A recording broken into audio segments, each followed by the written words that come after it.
ठीक है। तो चैप्टर का नाम है इलेक्ट्रोस्टैटिक। सो पहले तो जो भी चैप्टर पढ़ो तो उसका हेडिंग क्या है, उसी का तो मतलब पहले तो पता होना चाहिए कि what that heading stands for. So electro से तो इलेक्ट्रॉन हो गया, है ना, तो लिख लो उधर ही, हेडिंग पे लिख लो पेंसिल से। जब हम बात करते हैं इलेक्ट्रोस्टैटिक तो इसमें दो वर्ड है, एक है electro means electron and second is static. Static मतलब जो मूव नहीं कर रहा है, non moving. Static means non moving. Static का अपोजिट वर्ड क्या होता है, एनीबॉडी? स्टैटिक का अपोजिट वर्ड क्या होता है? क्योंकि अपोजिट वर्ड बार बार यूज होगा तो आपको पता होना चाहिए। स्टैटिक का अपोजिट नॉन स्टैटिक, हाँ सही है। लेकिन नॉन स्टैटिक के लिए एक वर्ड है बच्चा, नॉन स्टैटिक के लिए एक वर्ड है। What is that word? वो भी हम साइमल्टेनियसली देख लेंगे तो हमको आगे जब वो वर्ड आएगा तो हमको पता होगा कि ये उसका अपोजिट है। नॉन स्टैटिक बरोबर है, लेकिन नॉन स्टैटिक के लिए एक वर्ड है। नॉन स्टैटिक के लिए एक वर्ड है, जो चीज मूविंग, स्टैटिक मतलब नॉन मूविंग है, तो जो चीज मूविंग होगा या चेंजिंग होगा उसको हम क्या बोलते हैं? डायनामिक। क्या बोलते हैं? डायनामिक। तो प्लीज लिख लो, बाजू में उसका मीनिंग भी लिख लो, डायनामिक।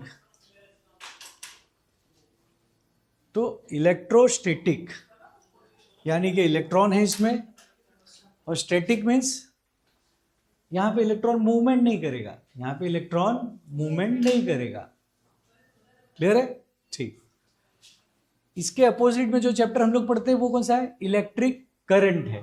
इलेक्ट्रिक करंट है ना, तो बाजू में इलेक्ट्रिक करंट का भी मीनिंग लिख लो, तो दोनों को कंपेयर करने में इजी होगा।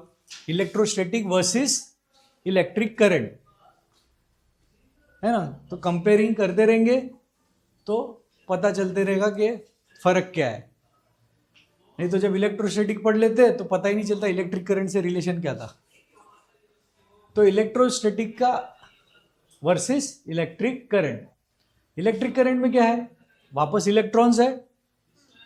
और करंट का मतलब क्या होता है एक्चुअल में? Current, where have you heard word current other than electricity? Water current, simple. हाँ, कोई भी चीज बहता है, कोई भी चीज फ्लो करता है तो हम उसको करंट ही बोलते। तो यहां पे क्या चीज बह रहा है? इलेक्ट्रॉन बह रहा है। वायर में से क्या बह रहा है? इलेक्ट्रॉन। तो flow of electron, electric current कुछ नहीं है, फ्लो ऑफ इलेक्ट्रॉन। तो इलेक्ट्रिक करंट का भी डेफिनेशन लिख लो, what is electric current? Flow of electric current is flow of electron.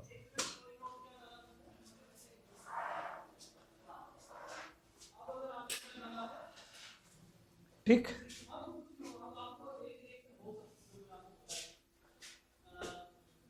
अभी हम लोग देखते ये इलेक्ट्रॉन, इलेक्ट्रिक करंट, ये सब के बारे में पता कब चला हमको, है ना? इसकी हिस्ट्री क्या है, इसकी स्टोरी क्या है, कहाँ से ये सब स्टार्ट हुआ है सब। आज तो आपको पता है कि पूरा वर्ल्ड इलेक्ट्रिसिटी पे ही चल रहा है। 10th में भी 2 चैप्टर था आपको इलेक्ट्रिसिटी के ऊपर। इलेक्ट्रिसिटी अगर मैनकाइंड का सबसे बड़ा डिस्कवरी या इन्वेंशन बोलो तो इलेक्ट्रिक करंट है। इलेक्ट्रिक करंट आज पूरी दुनिया को चला रही है ना। तो इससे बड़ा तो अगर इंसान का सबसे बड़ा डिस्कवरी था तो आई थिंक फायर था, सबसे पहला वाला, जब हमने आग जलाना सीख लिया था, क्योंकि वो बहुत बड़ा रिवॉल्यूशन था। इवन इलेक्ट्रिसिटी के लिए भी फायर लगता है, इलेक्ट्रिसिटी के लिए भी फायर चाहिए। तो फायर के बाद दूसरा मेजर डिस्कवरी जो है बोला जा सकता है वो है इलेक्ट्रिसिटी। ठीक, इलेक्ट्रिसिटी है जो पूरे ग्लोब को एनर्जी दे रही है और उसको चला रही है, उसको रन कर रही है। तो इतना मेजर चीज, इतनी बड़ी चीज का डिस्कवरी और इन्वेंशन अचानक रातों रात तो नहीं हो गया होगा, है ना। उसमें बहुत सारे स्टेजेस, स्टेप्स उसके इवोल्यूशन में लगे होंगे।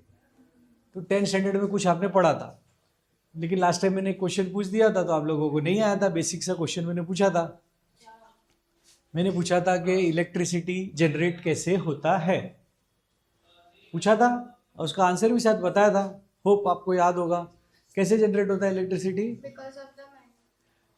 मतलब मैग्नेट मैग्नेट जब रोटेट करता है हाँ हाँ हाँ हाँ हाँ, मतलब ये ऐसा एक वायर है और ये एक मैग्नेट है ना, नॉर्थ पोल साउथ पोल, है ना। तो इस वायर के बाजू में, है ना, मैं इसको ऐसे घुमा रहा हूँ, क्लियर है ना, ऐसे घुमा रहा हूँ, ठीक। तो घुमाने से क्या होता है, मैग्नेट के अचानक करंट क्यों आने लगता है, what happens, rotating a magnet near a wire generates electric current, so what happens, ये भी मैंने बताया था लास्ट लेक्चर में, पास होता, लेकिन क्यों बच्चा, क्यों ऐसा होता है,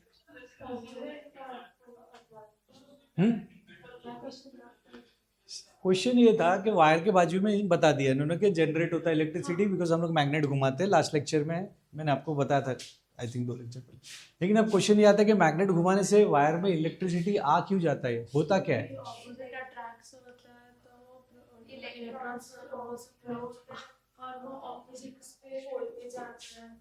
हाँ मैंने बताया था कि जब मैग्नेट घूमता है वायर के बाजू में तो अंदर के वायर के इलेक्ट्रॉन्स क्या हो जाते हैं, वो डिस्टर्ब हो जाते हैं। तो आप बोल रहे हो कि कुछ अट्रैक्ट होते हैं और कुछ रिपेल होते हैं, तो एक्चुअली में इलेक्ट्रॉन एक बार समझो अट्रैक्ट हो रहा है तो शायद ऐसे मूव करता होगा और फिर वापस साउथ पोल आ जाता होगा, तो मैग्नेट ऐसे मूव करता होगा इलेक्ट्रॉन। तो देखा जाए तो इलेक्ट्रॉन खाली बस ऐसे ऐसे ऐसे ऐसे जा रहा है, ये घूमते जा रहा है और इलेक्ट्रॉन यहाँ पे ऐसे ऐसे मूव करते जा रहा है। तो ना तो करंट उसी डायरेक्शन में जा रहा है, ना तो करंट इस डायरेक्शन में जा रहा है, क्योंकि north pole south pole continue change हो रहा है। तो इलेक्ट्रॉन कंटिन्यू ना तो इधर जा रहा है ना तो कंटिन्यू इधर जा रहा है, ये बार बार अपना डायरेक्शन चेंज करता है, एक बार इस तरफ जा रहा है एक बार इस तरफ जा रहा है, और हम लोग इसको क्या बोलते हैं, एसी, अल्टरनेट करंट। क्या बोलते हैं, अल्टरनेट करंट। अगर मान लो ये करंट से हम लोग बल्ब जलाएंगे तो व्हाट विल हैपन, बल्ब जलेगा, हाँ, फ्लक्चुएट होगा, क्या होगा, फ्लक्चुएट होगा। तो हमको घर पे एसी नहीं चाहिए, क्या, हाँ हाँ हाँ, वही तो आया अगला क्वेश्चन, अगला क्वेश्चन वही तो है कि अल्टरनेट करंट से हमारे इक्विपमेंट्स नहीं काम करेंगे ना, हमको क्या चाहिए, डायरेक्ट करंट चाहिए, ठीक। डायरेक्ट करंट मतलब इलेक्ट्रॉन का फ्लो एक ही डायरेक्शन में होना चाहिए। और आपने 10th स्टैंडर्ड में बहुत अच्छे से पढ़ा था कि एसी को डीसी कैसे कन्वर्ट करेंगे, है ना, एसी को डीसी में कन्वर्ट करने के लिए, है ना, आपने पढ़ा था, जनरेटर्स मोटर सब पढ़ा था 10th में।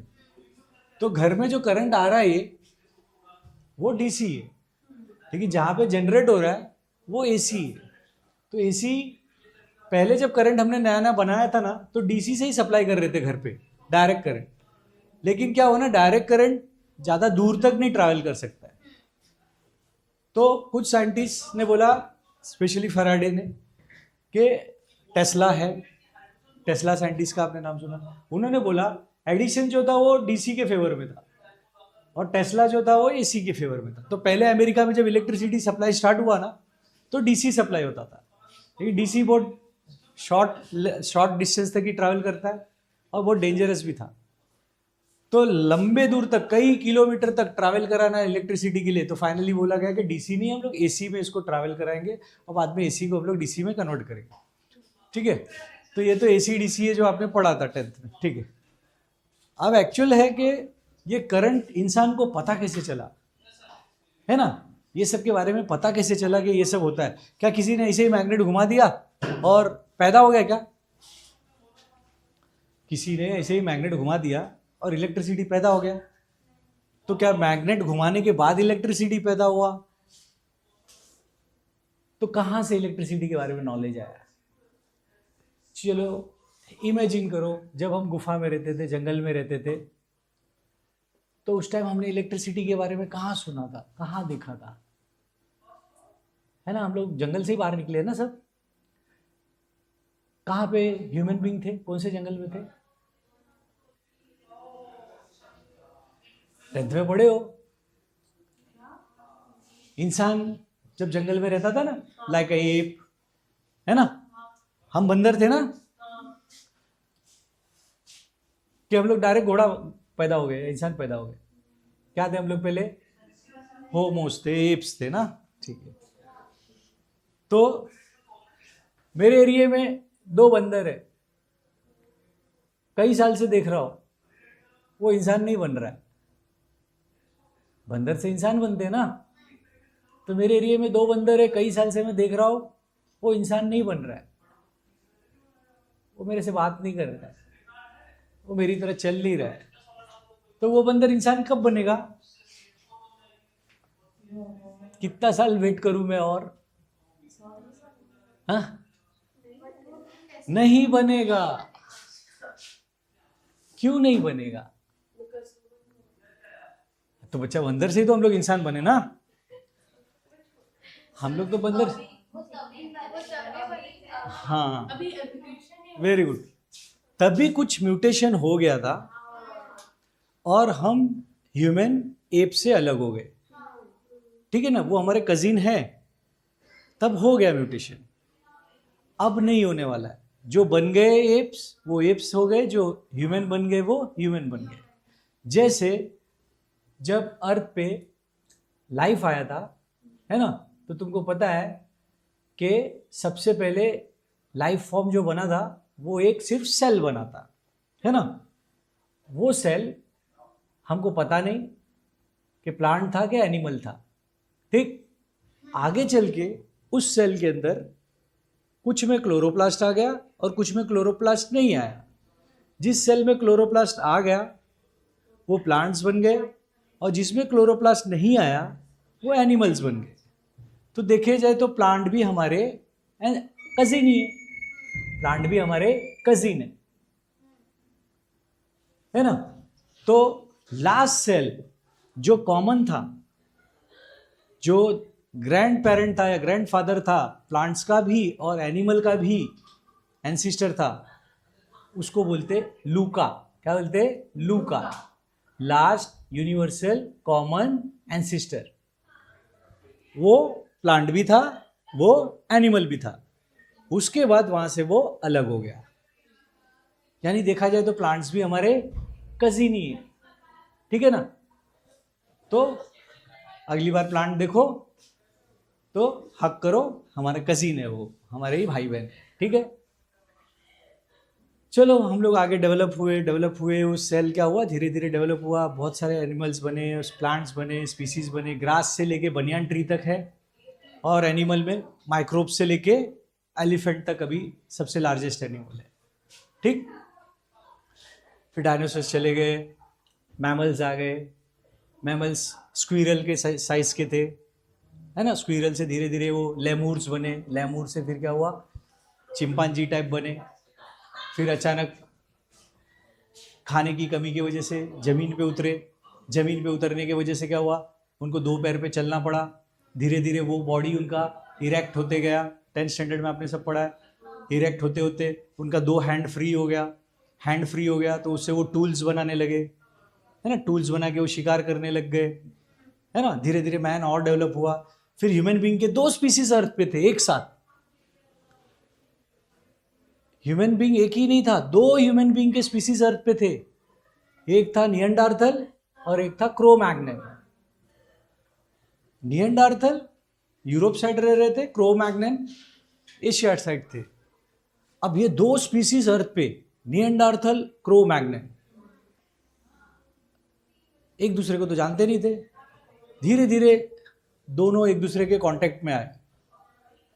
अब निएंडरथल जो था वो फिजिकली बहुत स्ट्रांग था, और क्रो-मैग्नन था फिजिकली तो स्ट्रांग नहीं था, लेकिन वो दिमाग से बहुत डेवलप था। अब दोनों में जंग हुई और फाइनली अर्थ पे एक ही स्पीसीज बचा, क्रो-मैग्नन। तो हम किसकी औलाद है? क्रो-मैग्नन। तो एक्चुअल मॉडर्न मैन जो हम जिसको बोलते हो कहाँ से आया है? क्रो-मैग्नन से आया है, ठीक? अब ये क्रो-मैग्नन समझो पूरे अर्थ पे अब एक ही स्पीसीज बचा है। ये जंगल में फिर रहा है, घूम रहा है, अभी भी उसको फायर नहीं मिला है। तो फायर कहाँ से मिला उसको? डायरेक्ट माचिस तो मिली नहीं थी, तो फायर कहाँ से मिला उसको? पत्थर से पत्थर को घिस के हाँ हाँ, वो आग निकलता है, हाँ चिंगारी। डायरेक्ट उसने सोचा कि इस पत्थर को मैं घिसूंगा और माचिस जल जाएगी। हाँ सही में तुम लोगों को जंगल में भेज देना चाहिए, ये सब एक्सपेरिमेंट करो और फायर डिस्कवर करो। अच्छा, इस बार नहीं होता। हाँ? अगर आप करना चाहे तो नहीं क्यों होगा। अभी पत्थर घिसेंगे तो नहीं आएगा? आएगा। अरे कैसे आएगा?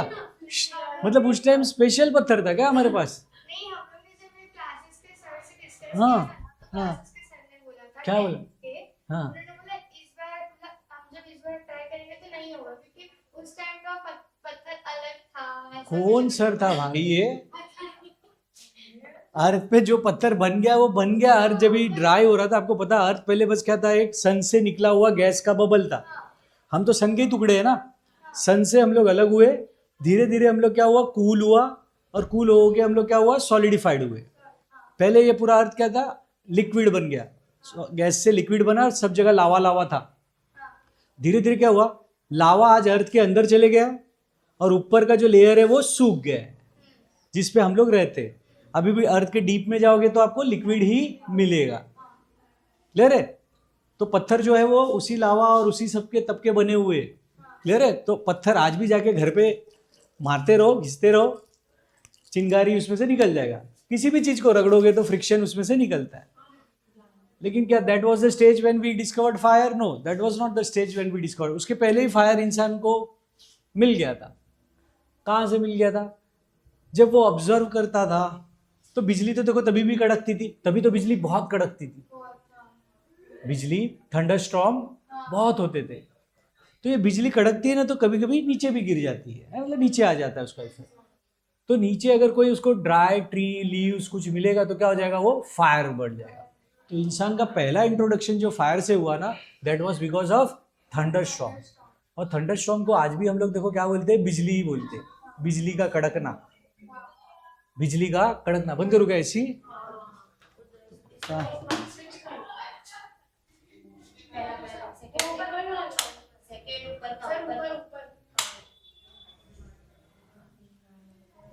इधर फैन भी नहीं है। अच्छा चलो, एक चीज तो फैन नहीं है।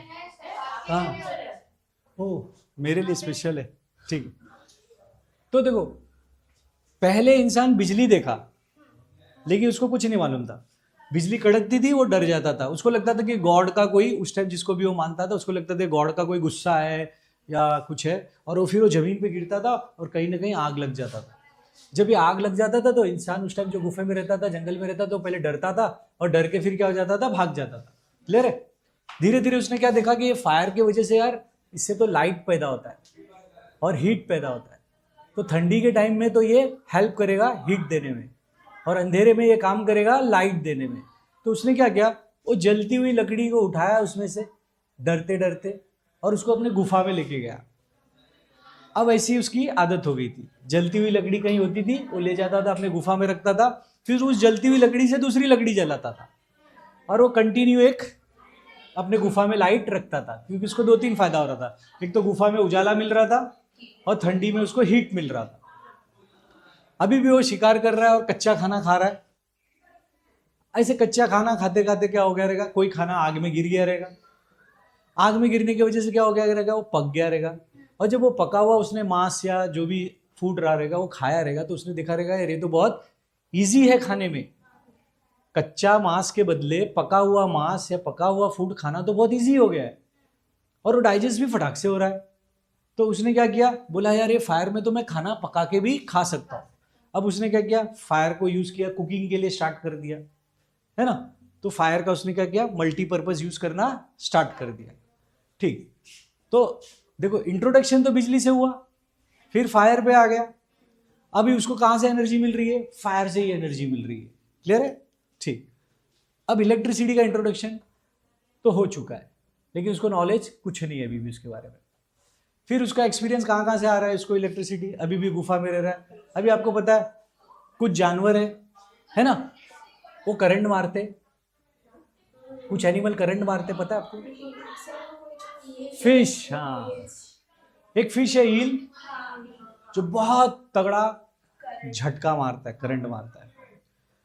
तो उसको दूसरा एक्सपीरियंस हो गया कि यार ये करंट झटका मारता है, ये तो एनिमल हील अभी भी है।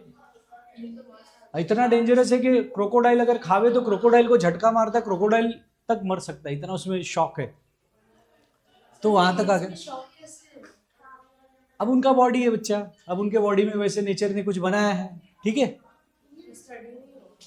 स्टडी कर रहे हैं, लेकिन हमको अभी क्या डिटेल में ईल तो पढ़ना नहीं है, ठीक है, ओके, ठीक है। फिर कुछ साइंटिस्ट लोग ने, जैसे बेंजामिन है, उन्होंने कोशिश किया कि जो बिजली कड़कती है उस बिजली की एनर्जी को क्या मैं अर्थ पे ला सकता हूँ।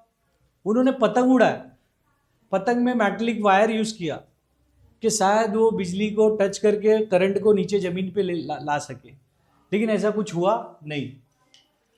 अभी भी इलेक्ट्रिसिटी हमने नहीं पैदा किया। फिर कुछ साइंटिस्ट लोग ने एक्सपेरिमेंट करते गए और फाइनली कुछ साइंटिस्ट को एक्सीडेंटली, देखो most of the invention discovery है ना सब एक्सीडेंटली हुआ है, तो कुछ मेटल को कुछ केमिकल में छोड़ दिया तो उसमें से क्या लगने लगा, उनको झटका लगने लगा, है ना। और उसके पहले भी एक्सपीरियंस क्या था उनका, स्पेशली फर यूज करते थे, है ना। तो आपने देखा है ड्राई टाइम में क्या होता है या विंटर टाइम में क्या होता है, जब स्वेटर पहनते, कंबल ओढ़ते, तो स्किन से क्या होता है, आवाज आता है, क्रैकिंग साउंड, क्रैकल होता है ना। कंपास बॉक्स में कुछ बच्चे पेपर चिपका देते, है ना, ऐसे कंपास बॉक्स को घिसते और फिर क्या करते, पेपर को क्या करते, उससे चिपका देते।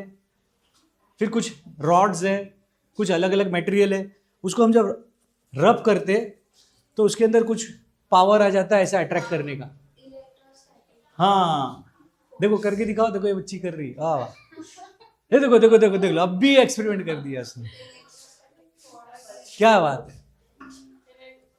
हाँ कस के देखो, वेरी गुड, ओ लवली, अभी का अभी उसने किए हो ना तुम लोग, तो ये सबको पता है। तो कुछ इंसान ने उस टाइम ऐसे देखा रहेगा कि कुछ चीजें क्रैकल कर रही है, एनर्जी, कुछ तो एनर्जी इसमें दिख रहा है, ठीक। तो उनको अभी भी आइडिया नहीं कि हो क्या रहा है। अभी हमको सब पता है कि क्या हो रहा है, लेकिन उनको नहीं पता था कि ये सब क्या हो रहा है, उनको लगता था ये सब मैजिक है, ठीक। उसके बाद क्या हुआ, कुछ केमिकल्स और मेटल्स आपस में छोड़ दिए, तो क्या हुआ, वो लोग रिएक्ट किए और उस मेटल्स और केमिकल में हमको सबसे पहले बार इलेक्ट्रॉन या इलेक्ट्रिक फ्लो के बारे में, इलेक्ट्रिक करंट के बारे में पता चला। फिर हमने क्या किया, उस केमिकल और मेटल्स को और स्टडी किया और हमने सबसे पहले इलेक्ट्रिसिटी बनाया बैटरी से। किससे बनाया, बैटरी। बैटरी कुछ नहीं है, केमिकल रिएक्शन है ना, कुछ केमिकल रिएक्शंस होता है, उसके वजह से वायर में इलेक्ट्रॉन का फ्लो चालू हो जाता है। तो ये बिजली जो देख रहे हो ना, इसके बहुत पहले ही हमने केमिकल से इलेक्ट्रिसिटी बनाना स्टार्ट कर दिया था, ठीक है। कहां से इलेक्ट्रिसिटी बन रहा था, बैटरी से, क्लियर है। अब बच्चा इलेक्ट्रोलाइसिस आपने पढ़ा है ना 10th में। इलेक्ट्रोलाइसिस में क्या होता है, कुछ केमिकल्स होते हैं जो क्या करते हैं, वो कुछ इलेक्ट्रॉन छोड़ते हैं, फिर वो क्या करता है, इलेक्ट्रोड से ट्रैवल करता है और फिर दूसरे कैथोड से एनोड तक और ये सब ट्रैवल करता है, ठीक। तो वो क्या हमारा पहला बैटरी बन गया।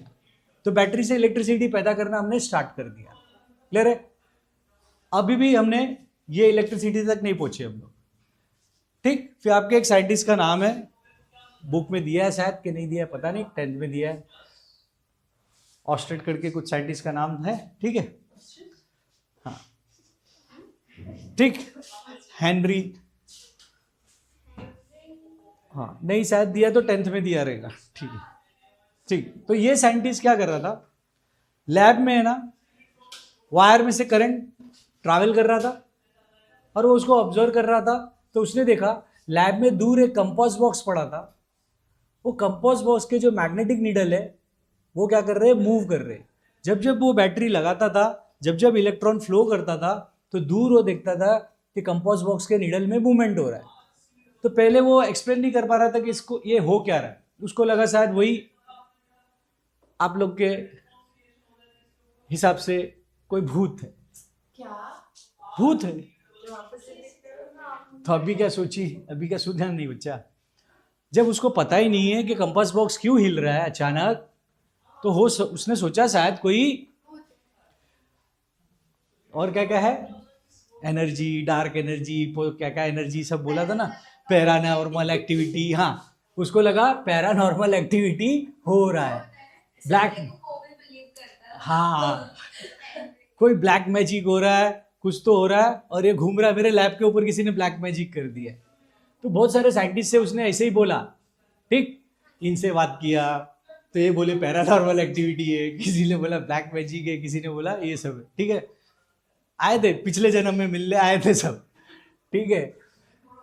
तो उसने और स्टडी किया, तो उसने करंट है ना इस तरफ फ्लो किया, तो देख रहा है कि मैग्नेट दूसरे डायरेक्शन में घूम रहा है, फिर इस तरफ फ्लो किया तो देख रहा है दूसरे डायरेक्शन में घूम रहा है। तो उसने बहुत डीप स्टडी करके उसे एक लिंक पता चला कि कुछ तो है कि जब वायर में से करंट जा रहा है तो वो उस मैग्नेट को अफेक्ट कर रहा है, मैग्नेट को अफेक्ट कर रहा है, यानी कि when current flows from the wire it generates something which is affecting the magnet. और मैग्नेट का तो पोल तभी चेंज होता है जब मैग्नेटिक फील्ड होता है ना। तो उसको एक कंक्लूजन पे वो पहुंच गया कि जब भी करंट जाता है वायर से तो शायद उसके चारों तरफ कुछ तो मैग्नेटिक फील्ड क्रिएट हो रहा है, जिसके वजह से मैग्नेटिक कंपास मूव कर रहा है। और जब मैं इलेक्ट्रिक करंट का डायरेक्शन चेंज करता हूं तो कंपास का भी डायरेक्शन चेंज हो जाता है। यानी एक चीज उसने कंक्लूड कर लिया फाइनली कि फ्लोइंग चार्जेस या इलेक्ट्रिक करंट अपने आजू बाजू में मैग्नेटिक फील्ड क्रिएट कर रहा है। तो अभी एक कंक्लूजन तो ये हो गया कि इलेक्ट्रिक फील्ड मैग्नेटिक फील्ड को अफेक्ट कर रहा है। तो अभी अब क्वेश्चन आ गया कि अगर इलेक्ट्रिक फील्ड मैग्नेटिक फील्ड को अफेक्ट कर रहा है तो क्या मैग्नेटिक फील्ड इलेक्ट्रिक फील्ड को अफेक्ट कर सकता है क्या? अगर मैं जब इलेक्ट्रिक करंट इसमें से फ्लो करता हूं तो मैग्नेट घूम रहा है, तो क्या ऐसा हो सकता है कि मैं मैग्नेट घुमाऊं तो इलेक्ट्रिक करंट इसमें से फ्लो होगा? रिवर्स करके देखते, इस चीज को हम रिवर्स करके देखते। क्यों ऐसा मान के बैठने का कि भूत है ना, ऐसा मान के बैठ गए होते तो आगे एक्सपेरिमेंट नहीं होता था, पैरानॉर्मल को हम नॉर्मल बनाते, ठीक है। तो हमने क्या किया कि भाई करंट मैग्नेट को घुमा रहा है तो हम मैग्नेट को घुमाते और देखते इसमें से करंट जाता है क्या। और उसने जब ऐसा एक्सपेरिमेंट किया तो he was shock to see that magnet को घुमाया तो वायर में इलेक्ट्रिक करंट आ गया, which was shocking. He was shock, यार ये तो मैजिक हो गया है कि मैग्नेट घुमाओ इलेक्ट्रिसिटी पैदा करो। और पूरे दुनिया को इसने डिक्लेयर कर दिया, यार forget about chemicals, forget about this thing, इतना मगजमारी करने का, इलेक्ट्रोलाइसिस करने का, फिर जाके बिजली पैदा होता है, छोड़ो ये सबको। मैंने तो बहुत इजी तरीका बता दिया है, फटाक से मैग्नेट घुमाते जाओ, वायर में इलेक्ट्रिसिटी पैदा हो जाएगा। इलेक्ट्रिसिटी जनरेट का सबसे इजी तरीका बता दिया। अब क्वेश्चन ये आ गया कि ठीक है मेरे घर में बल्ब लगा दो, पंखा लगा दो, और आप एक काम करो बैठ के मैग्नेट घुमाओ, है ना। अब उसने एक दे दिया चरखा गांधी जी का, है ना, मैग्नेट लगा के चारों तरफ कॉइल है, अब जो चरखा घुमाएगा तो बल्ब जलेगा, पंखा चलेगा ऊपर का, है ना। अब मैं मैग्नेट घुमा रहा हूँ, चरखा एक बना दिया व्हील, उसमें मैग्नेट लगा दिया, वो मैग्नेट घूम रहा है, बाजू में कॉइल है, वायर है। अब मैं ऐसे चरखे की तरह, गांधी जी की तरह ऐसे ऐसे चला रहा हूँ और ये पंखा। वही अगला क्वेश्चन ये आ जाता है कि मुझे हवा खाना है और तूने मुझे काम दे दिया कि पंखा चलाना है तो तू मैग्नेट घुमा। इससे अच्छा मैं पंखा ही घुमा लेता हूँ ना डायरेक्ट। ये मैग्नेट घुमाने की जरूरत क्या है, मैं डायरेक्ट फैन ही घुमा लेता हूँ।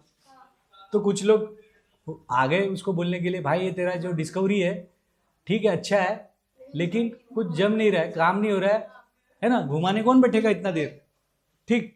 अब ये साइंटिस्ट परेशान हो गया। अब ये बोला कि हाँ यार ये तो दिक्कत है, घुमाने कौन बैठेगा। अगर मैं साइकिल का व्हील भी दे दूँ तो भी तो पैर से घुमाना पड़ेगा। अगर मैं एनिमल कोई लगा दूँ, बुलक कार्ट या हॉर्स कार्ट या जो भी है, घोड़ा गाड़ी, इसका व्हील बना दूँ तो भी तो जानवर चाहिए घुमाने के लिए। तो वो टेंशन में साइंटिस्ट क्या कर रहा था, आप लोग की तरह गार्डन में बैठा था, ठीक है, समझो गार्डन में बैठा था, टिफिन खा रहा था, रिसेस था ना उसका, ठीक है। अच्छा, खाते खाते क्या हो गया, वो टेंशन में अभी भी है, यार ये तो इतना मस्त डिस्कवरी किया और कोई मेरे को भाव ही नहीं दे रहा है ना, मेरी डिस्कवरी को कोई वो सम्मान नहीं दे रहा है। अब वो अपना टिफिन रिसेस में खा रहा था, अच्छा टिफिन खा लिया, फिर जाके बोला कि भाई टिफिन धो लेता हूँ थोड़ा सा, है ना। तो गार्डन में बाजू में बारिश का टाइम था, ऐसा बारिश अभी कितनी हो रही है ना, ऐसा शायद उधर भी बारिश हो रही थी, और उसकी वजह से क्या हो रहा था, पानी कहीं बह रहा था, कहीं झरना वरना स्ट्रीम व्रीम रहा होगा। अब वो गया बेचारा अपना उसमें टिफिन धोने लगा। अच्छा, टेंशन में था बेचारा, तो उसके हाथ से टिफिन छूट गया, तो नतीजा क्या हो गया, टिफिन उसका बह के आगे चले गया। अरे फिर वो भागा, फिर पकड़ा, फिर टिफिन धोने लगा, लेकिन टेंशन में था, फिर टिफिन छूट गया, फिर टिफिन आगे बह के गया, फिर पकड़ा, ऐसा 2-3 बार हुआ। अब उसको क्लिक हुआ, वापस भूत है पाली के अंदर, कोई तो भूत है जो मेरे टिफिन को यहां से वहां लेके जा रहा है ना। देखो, जब मैं भूत बोलूं ना, जब मैंने बच्चा भूत बोलूं ना, आपको क्या समझना है, एनर्जी है, क्या है, एनर्जी है, ये भूत ही एनर्जी है, या ये एनर्जी ही भूत है, सब टेंशन यही है, क्लियर है, ठीक। अब क्या हो गया, ये डब्बा जब 2-3 बार बह के चले गए ना, हाँ बच्चा आप कुछ पूछ रहे थे, क्या बोल रहे थे, आपको डाउट था, कुछ बोल रहे थे ना बच्चा, नहीं कुछ तो था, डब्बा पकड़ने में हेल्प कर रहा था उसका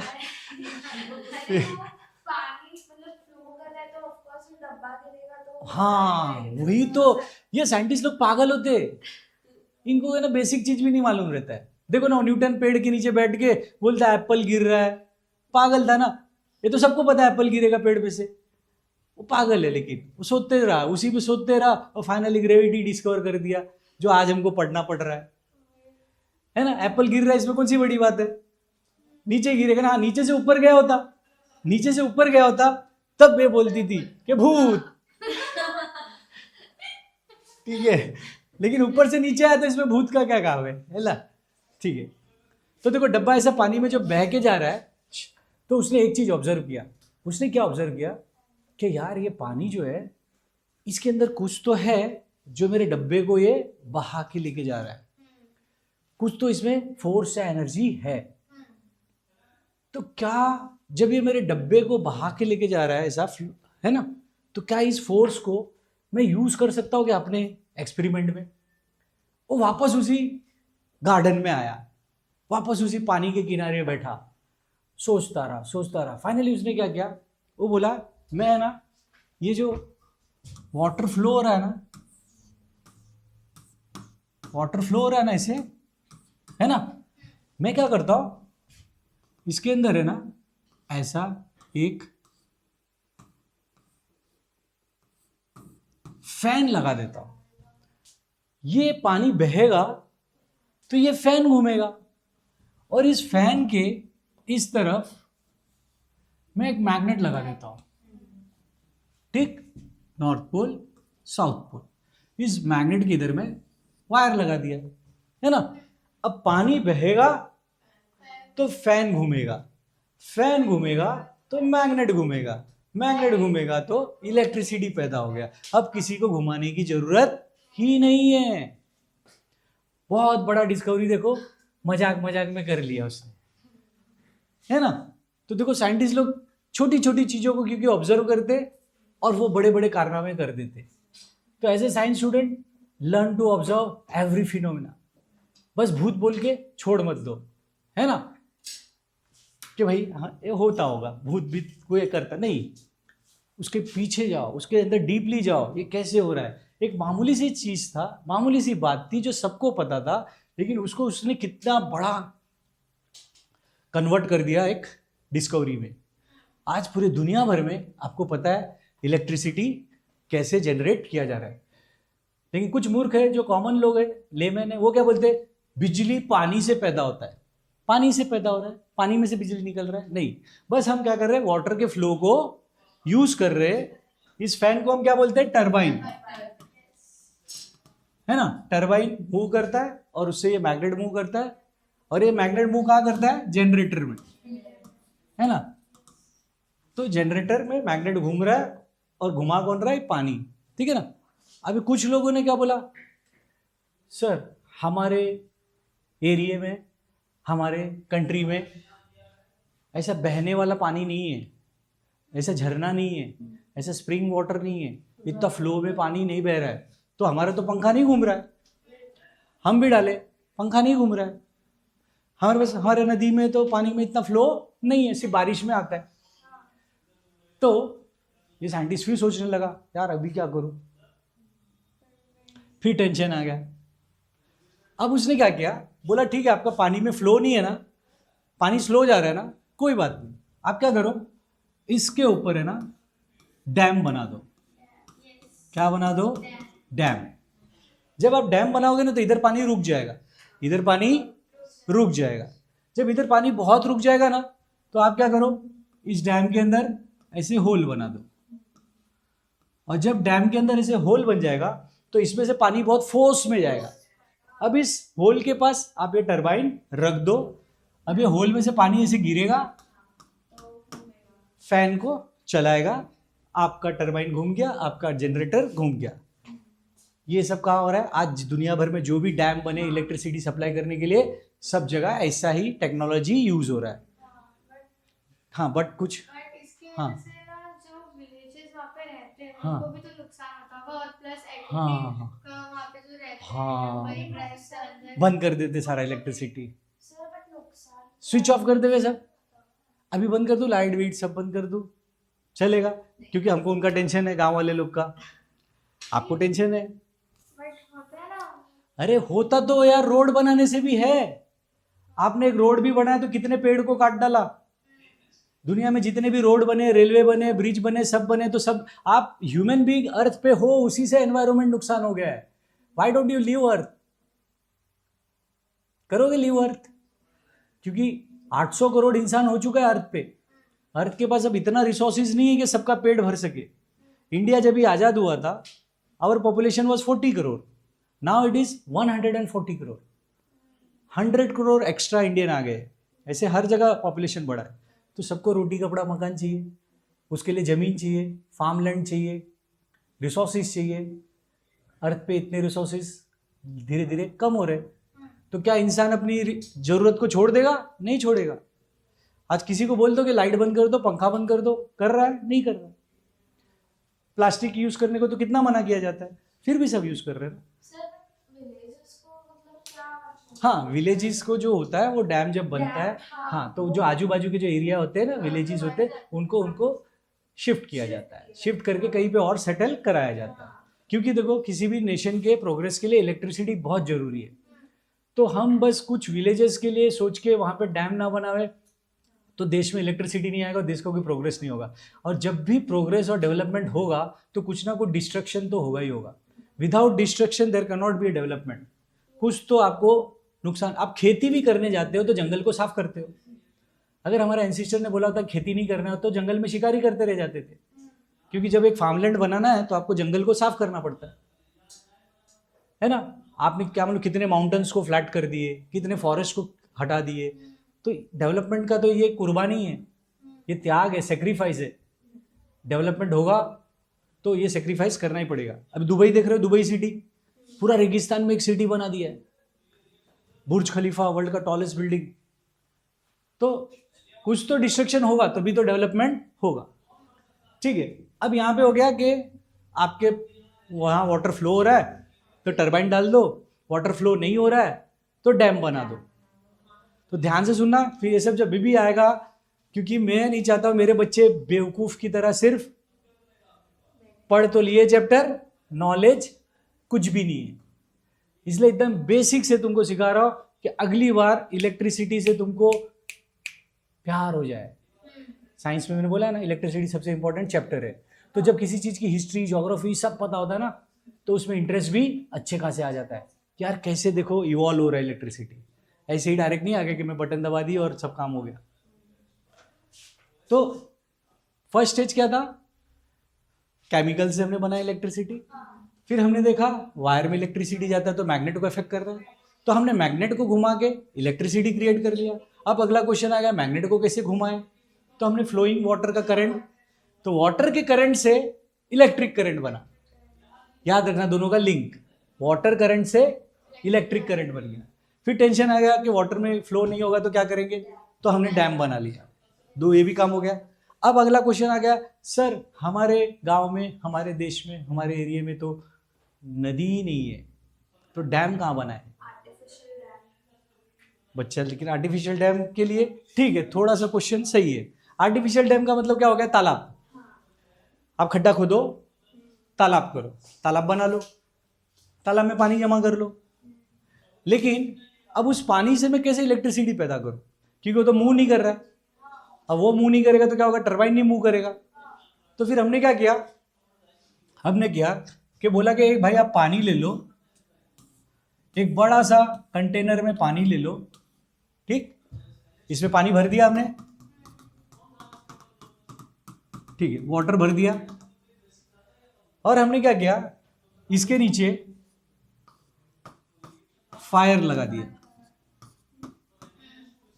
वाटर को बॉईल किया, वाटर को बॉईल किया। तो वाटर को बॉईल करने पे क्या होता है? इसमें से स्टीम निकलता है ना। तो हमने स्टीम के लिए ऊपर ढक्कन लगा दिया, प्रेशर कुकर आपने देखा है, और स्टीम निकलने के लिए एक छोटा सा खाली होल बना है अंदर, क्लियर है? छोटा सा होल जिसमें से पूरा स्ट्रीम एकदम प्रेशर में निकलेगा।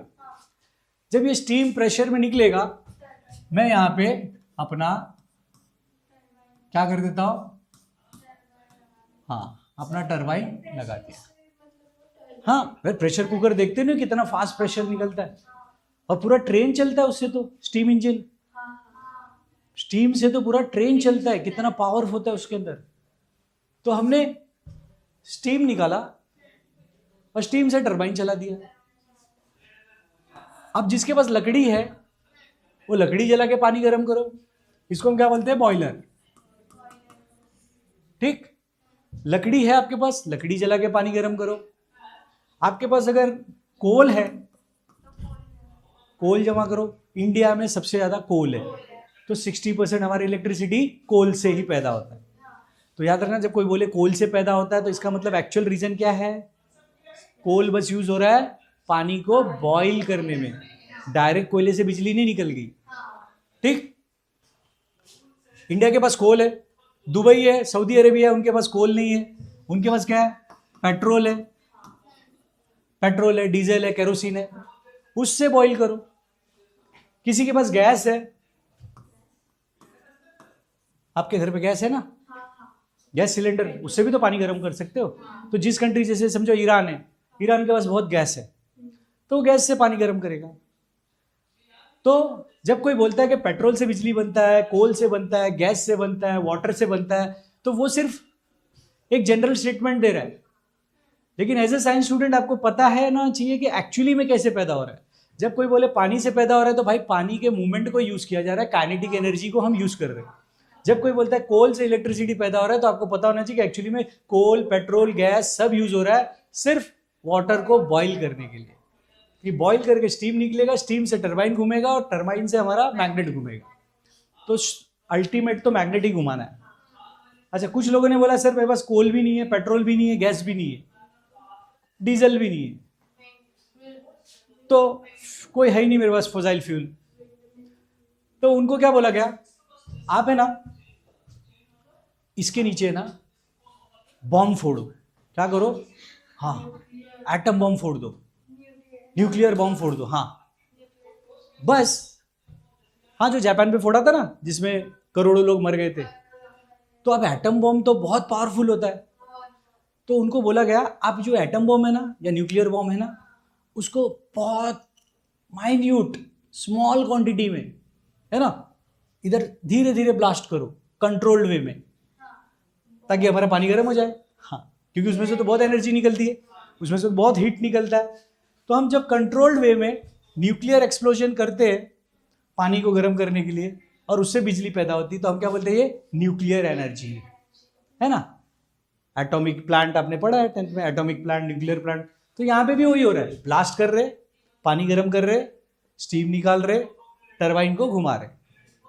तो ये न्यूक्लियर पावर प्लांट भी हो गया। कुछ लोग बोले वो भी हमको नहीं करना है, डेंजरस है बहुत, जैसे अभी तमिलनाडु में हम जब बनाने जा रहे थे तो वहाँ सब लोग वो धरने प्रदर्शन पे बैठ गए और गवर्नमेंट को बोले कि हम ये बनाने नहीं देंगे क्योंकि वो डेंजरस है। सर बट न्यूक्लियर बॉम्ब्स तो होते ही है ना। हाँ होते हैं ना, हाँ होते हैं डेंजरस बच्चा, क्योंकि यहाँ पे हम लोग क्या कर रहे हैं, बहुत कंट्रोल वे में कर रहे हैं ना। लेकिन जैसे भी मुंबई में भी तो हो रहा है, ट्रॉम्बे में वो सब जगह पे है न्यूक्लियर पावर प्लांट, बॉम्बे को भी न्यूक्लियर पावर प्लांट से आता है इलेक्ट्रिसिटी, और वो सब बहुत डेंजरस है। कल किसी टेररिस्ट मतलब दुश्मन कंट्री ने उसके ऊपर अटैक कर दिया, उसको ब्लास्ट कर दिया तो पूरा बॉम्बे ब्लास्ट हो जाएगा। अगर कोई न्यूक्लियर बॉम्ब सिर्फ दादर पे गिर गया तो सिर्फ 4 मिनट लगेगा पूरे मुंबई को खत्म हो जाने में, खाली दादर में छोड़ दो। हाँ ठीक, तो न्यूक्लियर पावर प्लांट भी समझ में आ गया कि एक्चुअली क्या हो रहा है, वाटर ही बॉईल हो रहा है। अब कुछ लोग बोले हमको ये सब नहीं करना है, तो उनको क्या बोला गया, भाई ठीक है, अगर आपके पास पहाड़ी एरिया है, विंडी एरिया है, तो क्या करो, विंड मिल बना लो, विंड मिल बना लो, है ना। विंड मिल, घूमेगा पंखा, उससे भी इलेक्ट्रिसिटी पैदा हो जाएगा। ठीक, कुछ लोग ने बोला नहीं हमारे इधर तो बहुत गर्मी है, खाली सनलाइट बहुत है, तो उनको क्या बोला गया, आप सनलाइट को जमा करो। हाँ, सनलाइट को जमा करो और वो सनलाइट को क्या करो, एक कॉन्केव मिरर से रिफ्लेक्ट करो। जब हम करते हैं तो क्या होता है ना, कॉन्वेक्स से तो क्या होता है, फायर आ जाता है, तो सनलाइट को वो यूज करो और फायर जलाओ, तो वो भी तरीका था। तो ये सब तरीका एंड में कर क्या रहा है, सिर्फ मैग्नेट को ही घुमा रहा है। तो ultimate as a science student आपको पता होना चाहिए कि इलेक्ट्रिसिटी जो भी जनरेट हो रहा है, जो भी तरीका है, सब सिर्फ मैग्नेट घुमाने के लिए ही किया जा रहा है। तरीके अलग अलग है लेकिन एंड में घुमाना तो मैग्नेट ही है। ठीक, तो पूरी दुनिया में इलेक्ट्रिसिटी ऐसी ही सप्लाई हो रही है। अब कुछ रिसेंट डेवलपमेंट हुआ और हमको पता चला कि यार ये है ना, मैग्नेट घुमाने वाला तरीका भी बहुत मगजमारी वाला है। मतलब पानी बॉईल करो, स्टीम निकालो, ये सब प्रोसेस तो बहुत ये हो जाता है। तो हमने दूसरा तरीका ढूंढने की कोशिश किया, कोई और तरीका है क्या इलेक्ट्रिसिटी पैदा होने के लिए। तो फिर अभी हमने क्या पता लगा कि कुछ ऐसे मटेरियल्स है, कुछ ऐसे मटेरियल्स है जिनके ऊपर सनलाइट गिरता है ना, फोटॉन्स एनर्जी, तो डायरेक्टली इलेक्ट्रॉन उसमें से निकलना स्टार्ट हो जाते हैं। समझो ये एक मटेरियल है, ये कोई भी चीज का बना हुआ एक पतरा है ना। इस मेटल में ऐसी क्वालिटी है मटेरियल में कि जैसे इसके ऊपर सनलाइट गिरता है, इसके अंदर से इलेक्ट्रॉन पॉपकॉर्न की तरह बाहर निकलने लगते हैं। अब इसमें तो कोई मैग्नेट घुमाने की जरूरत है ही नहीं। तो अब देखो रिसेंट ट्रेंड क्या चल रहा है, सोलार पैनल्स।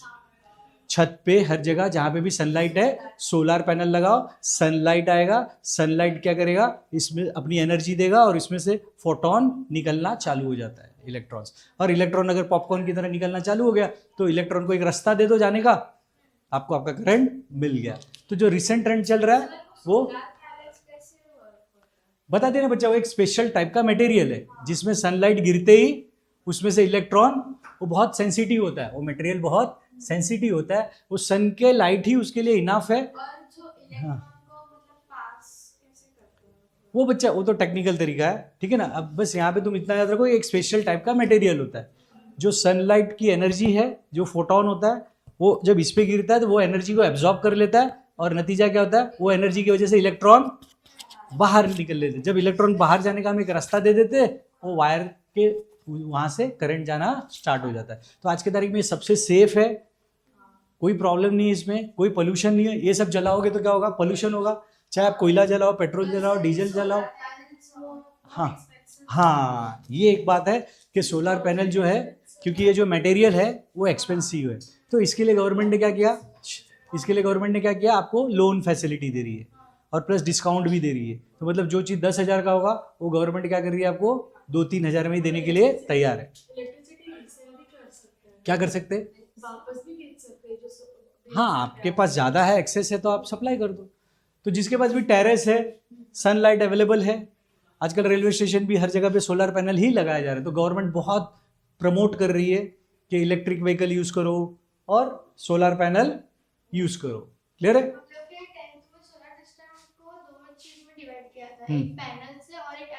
हाँ, तो ये पहला वाला ऑब्जर्वर वाला बता दिया है ना, जिसमें क्या किया, कॉन्केव मिरर हम लोग ने यूज किया ताकि वो हीट को यहाँ पे फायर में कन्वर्ट कर सके। तो पहले मेथड था, लेकिन इसमें भी तो पानी को बॉईल करना है और मैग्नेट को घुमाना है। लेकिन ये वाला जो तरीका है डायरेक्ट मटेरियल से, हाँ, इसमें कोई जरूरत नहीं है।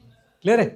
ठीक, तो ये सारे तरीके हमने इलेक्ट्रिसिटी बनाने के हमने सीख लिए। अब एज ए साइंस स्टूडेंट कोई भी कुछ पूछे तो आपको पता होना चाहिए एसी क्या है, डीसी क्या है, इलेक्ट्रिसिटी पैदा क्या होता है, उसका हिस्ट्री क्या है, ज्योग्राफी क्या है, सब चीज़, ताकि आपको एक मजा आवे इलेक्ट्रिसिटी पढ़ने में। अगर इलेक्ट्रिसिटी पढ़ने में मजा नहीं आएगा तो पूरा फिजिक्स बेकार हो जाएगा, क्योंकि 4-4, 6-6 चैप्टर सिर्फ मैग्नेट, इलेक्ट्रिक, इलेक्ट्रिक, मैग्नेट। क्योंकि इवन जो लाइट पढ़ते हो आप वो भी इलेक्ट्रिक है, इलेक्ट्रिक है, वो भी मैग्नेटिक है।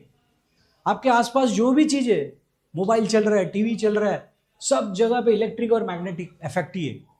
इसलिए तो आपको बहुत डिटेल में क्या पढ़ना है, इलेक्ट्रोमैग्नेटिक वेव्स। तो जैसे ये वायर है, अगर वायर से इलेक्ट्रिक करंट ऐसे जा रहा है तो एक मैग्नेटिक वेव भी जा रहा है। तो लाइट भी क्या है, इलेक्ट्रोमैग्नेटिक वेव ही है। आपका हर इक्विपमेंट, रेडियो, टीवी, मोबाइल, जो भी चल रहा है, जो भी आपको बिना कनेक्शन के मिल रहा है, सब इलेक्ट्रोमैग्नेटिक वेव है। सन से जो लाइट आ रहा है अर्थ तक, वो भी क्या है, इलेक्ट्रोमैग्नेटिक वेव है। तो light itself is a nothing but electromagnetic wave. जब इलेक्ट्रिक वो चैप्टर पढ़ेंगे हम लोग लाइट का, तो उसमें डिटेल में पढ़ेंगे, ठीक है। तो ये सब डिस्कवरी हो गया। फाइनली क्या था,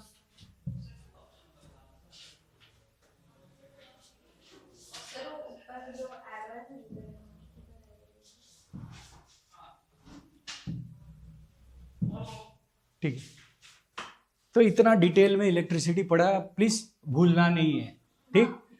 तो अगली बार ताकि किसी स्टूडेंट से या किसी से भी आपका डिस्कशन हो, तो I want my student be more knowledgeable and aware about electricity than anybody else, ठीक है ना। ओके, चलो, तो हम लोग क्या देखते हैं, पहला चीज क्या, नींद आ रहा है क्या आपको? चलो पहला देखते हैं हम लोग। इधर बैठ जाना बच्चा, तो अच्छा उधर से देख लेगा, ठीक है। तो देखो ये सब मैंने बता दिया, इंट्रोडक्शन तो बहुत ही डिटेल में बता दिया आपको मैंने, है ना। अब आपको कुछ भी भूलना नहीं है, और अगली बार पूछूँ ना तो प्लीज़ पागल के जैसा मत जवाब दे देना कि बिजली पानी से पैदा होता है, बिजली कोयले से पैदा होता है, नहीं, ये सब बेवकूफ़ी जैसा आंसर मत देना। एक्चुअल रीज़न क्या है मैंने सब डिटेल में बता दिया, और आपको पता होना चाहिए। ऐसा मत बोल देना कि बस मैग्नेट घुमा इलेक्ट्रिसिटी पैदा हो, उसके पहले इलेक्ट्रिसिटी पता ही नहीं था। नहीं, उसके पहले भी इलेक्ट्रिसिटी पता था, हमने केमिकल से बना लिया। पहले बैटरी बना, बैटरी डीसी देता है, मैग्नेट घुमाने से एसी आता है, याद रखना। डीसी चाहिए डायरेक्ट तो सिर्फ केमिकल से ही मिलेगा।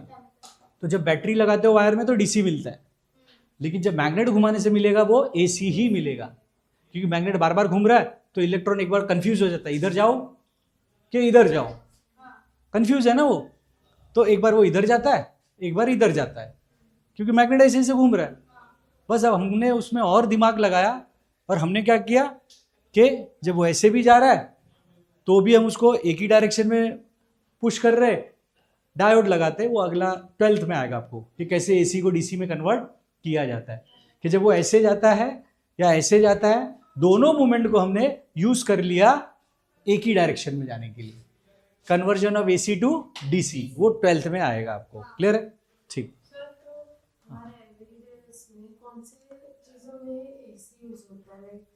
एसी कहीं यूज नहीं हो रहा, सब जगह आपको डीसी ही चाहिए। कहाँ यूज होता है, ट्रांसफर में।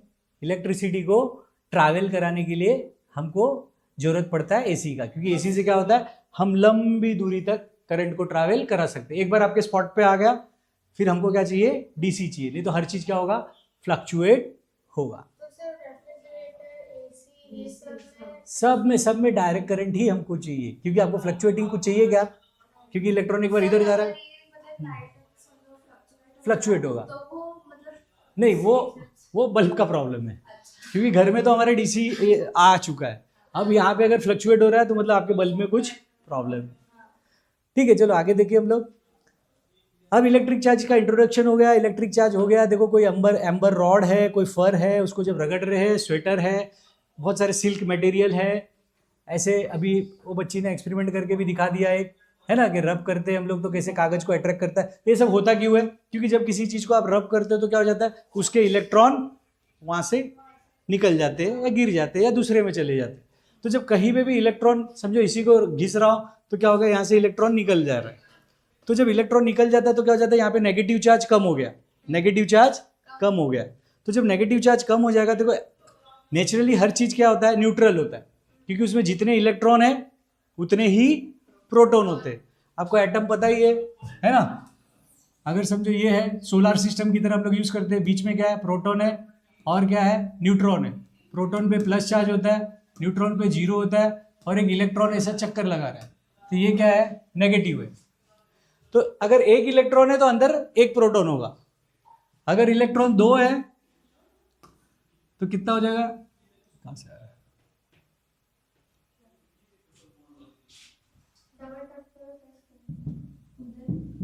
चलो ठीक है। तो कहने का मतलब जितना इलेक्ट्रॉन है उतना ही प्रोटॉन होता है, जितना माइनस है उतना ही प्लस रहता है। तो इसकी वजह से क्या है, हर चीज न्यूट्रल होता है, हर चीज न्यूट्रल होता है। लेकिन जब आपने घिसा इस चीज को और इसमें से कुछ इलेक्ट्रॉन कम हो गया है ना, तो क्या हो जाएगा, समझो यहां से 2 इलेक्ट्रॉन चले गया, अब ये क्या हो गया, इम्बैलेंस हो गया, प्लस ज्यादा हो गया, माइनस कम हो गया, तब ये चार्ज हो गया है। अब इसको कहीं पे भी नेगेटिव दिखेगा तो क्या करेगा, उसको अपनी तरफ अट्रैक्ट करने की कोशिश करेगा ताकि अपना बैलेंस वो मेंटेन कर सके। ठीक है, तो ये सब एक्सपेरिमेंट आपने स्कूल में बहुत किया हुआ है। ठीक है, आगे आ जाओ। Basic property of electric charges. Charge क्या है, एक इलेक्ट्रॉन को हम मान लेते हैं कि चार्ज है, क्या है, चार्ज है या प्रोटॉन चार्ज है। ठीक, इलेक्ट्रॉन को वायर में से इलेक्ट्रॉन जाते हुए तो नहीं दिख रहा है ना, कंटिन्यू वाटर की तरह बह रहा है, ठीक, लेकिन हर इलेक्ट्रॉन अलग अलग है, हर इलेक्ट्रॉन अलग अलग है, कंटिन्यूअस नहीं है। तो इलेक्ट्रॉन को हम मैथ्स की तरह काउंट कर सकते हैं कि 2 चार्ज है कि 4 चार्ज है, 4 चार्ज प्लस 2 चार्ज करेंगे तो 6 चार्ज ही होता है। तो जैसे मैथ्स में काउंट कर सकते हैं, तो फुल अलजेब्रा का रूल अप्लाई करेगा इलेक्ट्रॉन के चार्ज को कैलकुलेशन करने में। It is discrete not continuous. ठीक है, हर इलेक्ट्रॉन अपने आप में एक अलग एंटिटी है। ठीक है, तो एडिटिव नेचर, आप इलेक्ट्रॉन को ऐड करो, माइनस करो, प्लस करो, सेम सारे अलजेब्रा रूल को यूज करो। ठीक, अगला देखते हैं हम लोग, क्वांटाइजेशन ऑफ चार्ज। ठीक है, एक इलेक्ट्रॉन में एक चार्ज है, ठीक है ना, तो हम क्यों यूज करते हैं उसके लिए। लेकिन सर एक इलेक्ट्रॉन के अंदर कितना चार्ज है, एक्चुअली में एक इलेक्ट्रॉन के अंदर कितना चार्ज है उसके लिए काउंट करके हमको दिया हुआ है। एक इलेक्ट्रॉन में चार्ज है 1.6 इंटू 10⁻19 कूलम। इसको मार्क कर लो क्योंकि ये बहुत जरूरी है। एक इलेक्ट्रॉन में how much charge is there in 1 electron. So 1 electron charge is equal to 1.6 multiplied by 10⁻19 coulomb. इससे हमने क्या सीखा, बताओ बच्चा। 1.6 इंटू 10⁻⁻19 है, तो कूलम बड़ा है कि चार्ज बड़ा है, यहाँ पे इलेक्ट्रॉन बड़ा है। एक इलेक्ट्रॉन में 1.6 इंटू 10⁻⁻19 कूलम चार्ज है, तो चार्ज बड़ा है कि कूलम बड़ा है, या इसको एक्सप्लेन कर दो क्या है इसका मतलब। 1.6 मल्टीप्लाई बाई 10⁻⁻19 का मतलब क्या हो गया, बस इतना बता दो। 1.6 तो पता ही है, 1.6 मतलब 1.6। 10⁻⁻19 का मतलब क्या होता है, उतना छोटा है, कितना छोटा है।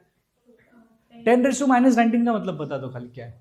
10⁻⁻19 कूलम, इसका मतलब क्या हो गया, ये तो कूलम है, कूलम हम चार्ज, क्योंकि ये नहीं समझ में आएगा तो कोई न्यूमेरिकल फिर नहीं कर पाओगे। तो आपको पता होना चाहिए कि 10⁻⁻19 कूलम का मतलब क्या हुआ। उतना किससे छोटा है, 4 से छोटा है कि कूलम से छोटा है, कूलम से छोटा है। ठीक है, तो मतलब 10⁻19 का मतलब देखो क्या हुआ, 1/10⁻19, यही हुआ ना।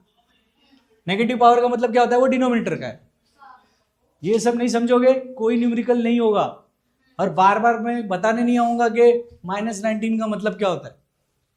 तो एक बार के लिए हमेशा समझ लो, अगर कोई चीज 10⁻⁻19 है, इसका मतलब वो 1/10⁻19 है, मतलब डिनोमिनेटर का पावर जब ऊपर लेके जाते हैं तो नेगेटिव हो जाता है। इतना क्लियर है। ठीक, तो कूलम का तो कूलम में इसको ऐसे भी तो लिख सकता हूं ना, सी वन जा सी 10⁻90। अब तो बता दो इसका मतलब क्या हुआ।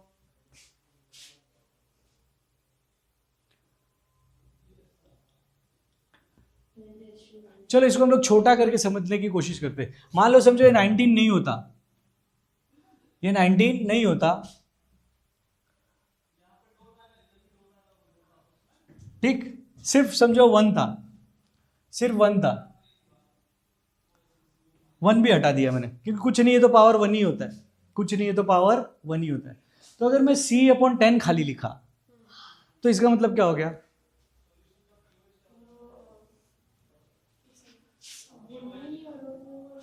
बच्चे जब तक बोलने नहीं आएगा, समझने आने नहीं आएगा, इसका मतलब हम खुद नहीं समझे। जब कोई चीज़ समझा लो इसका मतलब मैं खुद पहले समझ गई हूँ, और नहीं समझा पा रही तो मतलब मैं खुद डाउट में हूँ, मैं खुद कंफ्यूज हूँ। C/10 का मतलब क्या हुआ? खाली अगर C/10 लिख दिया तो इसका मतलब क्या हुआ?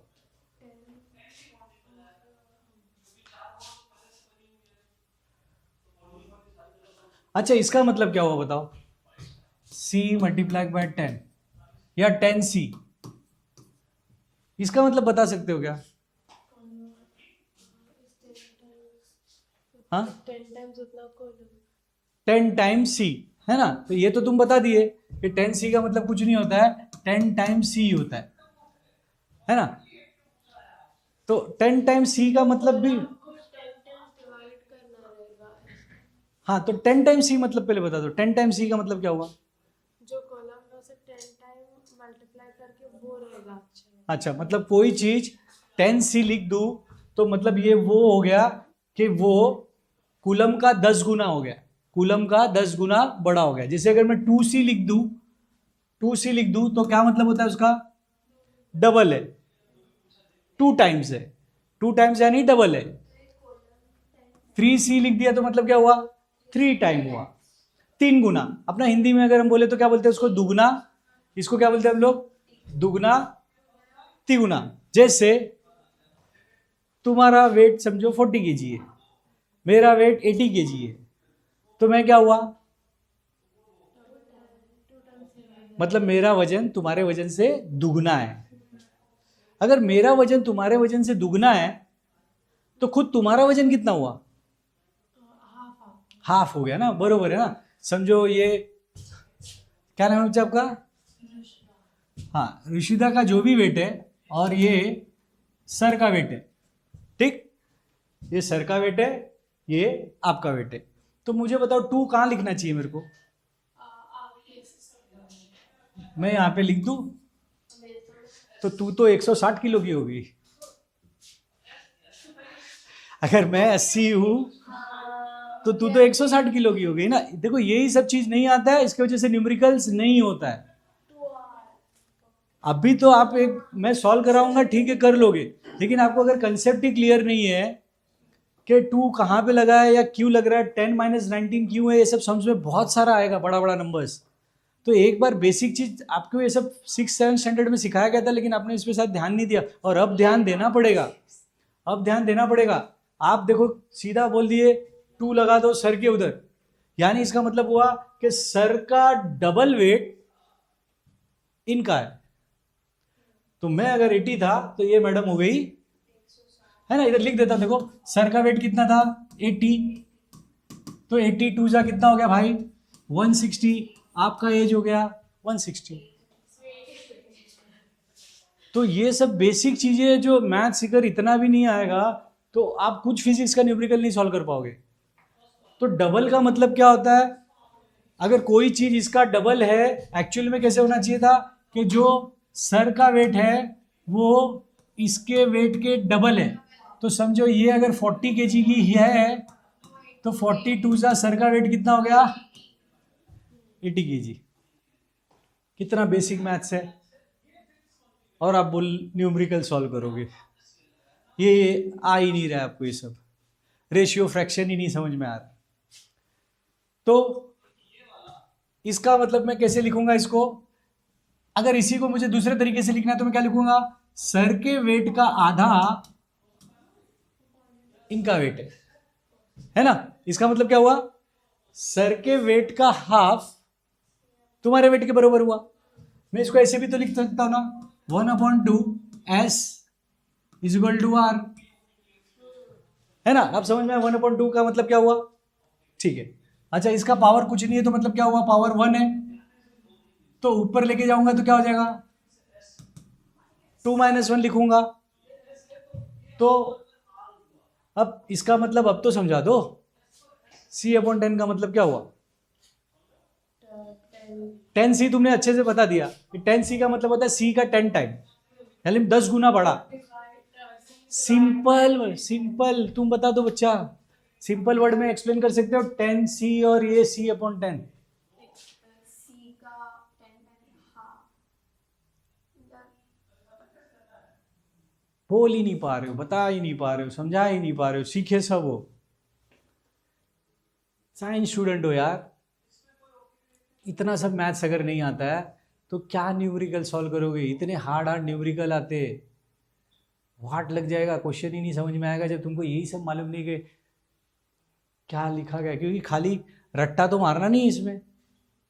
हाँ, सिंपल वर्ड में बता दो, 10C का मतलब क्या हुआ और C/10 का मतलब क्या हुआ? मेरा क्वेश्चन है भाई। Equals to C 10 - 1। हाँ, वो सब पता है यार, हाँ। मुझे बताओ ना 10C और C/10 का मतलब क्या हो गया सिंपल वर्ड में? C का 10 तुम बता दो बच्चा। C 10C और C/10 सिंपल वर्ड में। भयंकर नींद आ रहा है इसको, हाँ, आँख में पूरा पानी पानी हो गया। ठीक है, कोई सिंपल वर्ड में बता सकता है ताकि आगे से जब न्यूमेरिकल आए तो हम समझ जाए। देखो, जब भी 10C है ना तो मतलब क्या है? सिंपल वर्ड याद रखो, 10C का मतलब होता है ये 10 गुना बड़ा है, ये 10 गुना बड़ा है और ये 10 गुना छोटा है। सिंपल, क्यों इतना दिमाग लगाना? कोई चीज 10 टाइम बड़ा है मतलब क्या हो गया? वो 10 गुना बड़ा है। एक चीज पकड़ लो, 10C मतलब 10 गुना बड़ा है और C/10 मतलब 10 गुना छोटा है, 10 गुना छोटा है। और दूसरा, आपको मिलियन बिलियन ट्रिलियन समझता है? हाँ, चलो अभी बता दो। तो फिर मिलियन में कितना जीरो आता है? हाँ हाँ, बिलियन में 7 आता है, तो बिलियन में कितना आता है? 10 आता है। तो ट्रिलियन में कितना आता है? 12। आपके सब लकी नंबर्स है क्या ये सब? अब बताओ अच्छा, मिलियन में कितना आता है? जीरो 7 आता है। तो मिलियन का मतलब भी बता दो आप, शायद मेरे को ही नहीं आता है ना। अभी अभी अभी बोलना नहीं, हाँ, अभी उसकी बारी चल रही। जब तेरे को पूछा बच्चा तो बताना चाहिए था ना। हाँ, अभी एक जगह एक जीनियस माइंड काम पे है। 6, 7, 8, 9, 10 जो भी तुम्हारा लकी नंबर था तुमने बोल दिया, अभी उसकी बारी है बच्चे उसको बोलना। बच्चा, मैं करोड़ वरोड़ तो बात ही नहीं कर रहा हूँ, मुझे सिर्फ बोल दो आप मिलियन का मतलब कितना होता है। हिंदी में बोल दो, इंग्लिश में बोल दो, जो लैंग्वेज आता है उसमें बोल दो। मिलियन मतलब क्या? मिलियन मतलब कितना जीरो? अच्छा, कितना जीरो तो बता दो। मिलियन मतलब कितना जीरो? हे भगवान, ये कल से हम लोग है ना 1 to 100 सीखेंगे। Homework 1 to 100, natural number, whole number, tables, यही सब पढ़ते हैं हम लोग। अगर आप लोगों को मिलियन नहीं पता तो मैं क्या करूं? साइंस स्टूडेंट हो ना आप लोग वाकई मेरे, कि मैं जूनियर केजी को पढ़ाने आ गया हूं।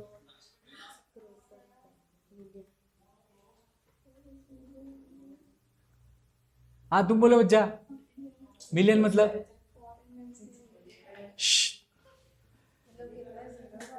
हाँ, पहले तो बता दो कितने जीरो आते? 6 आते।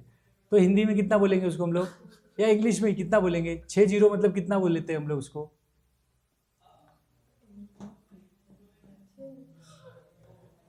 अगर 6 जीरो है तो उसको हम कितना बोलते? ऐसे तो हम लोग पढ़ते नहीं ना कि 1 है फिर 6 जीरो है, ऐसा तो हम लोग पढ़ते नहीं है। उसको कुछ वर्ड में भी लिखते हैं ना हम लोग। अरे यार, जिसको पूछ रहा हूँ वो बोलने दो ना। एक आदमी दिमाग काम लगा रहा है अपना, इतना दिमाग, और तुम लोग उसको डिस्टर्ब कर देते हो, डिस्ट्रैक्ट कर देते हो। डिस्ट्रैक्ट मत करो, वो कितना सीरियसली अभी थॉट प्रोसेस चालू है, दिमाग को पहली बार स्ट्रेस दे रहे। हाँ तो सोचने दो उसको। हाँ बच्चा बोलो, तुमने ठीक है बोल दिया कि 60 आता है, चलो मैंने मान लिया, लेकिन उसको कैसे वर्ड में पढ़ते हैं हम लोग? 60 अगर किसी आगे है, समझो 1 के बाद 6 जीरो है, तो हम उसको कैसे पढ़ते हैं? वर्ड में कैसे लिखोगे आप?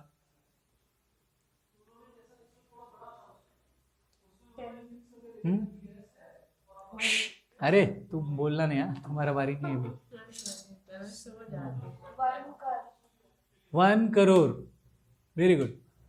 1 करोड़ में 60 आता है, लिख लो भाई। कल तुम लोग समझो डॉक्टर इंजीनियर बन गए तो तुम लोग बोलोगे हम लोग तो बहुत शाणे हैं, वो सर ही बेवकूफ़ था।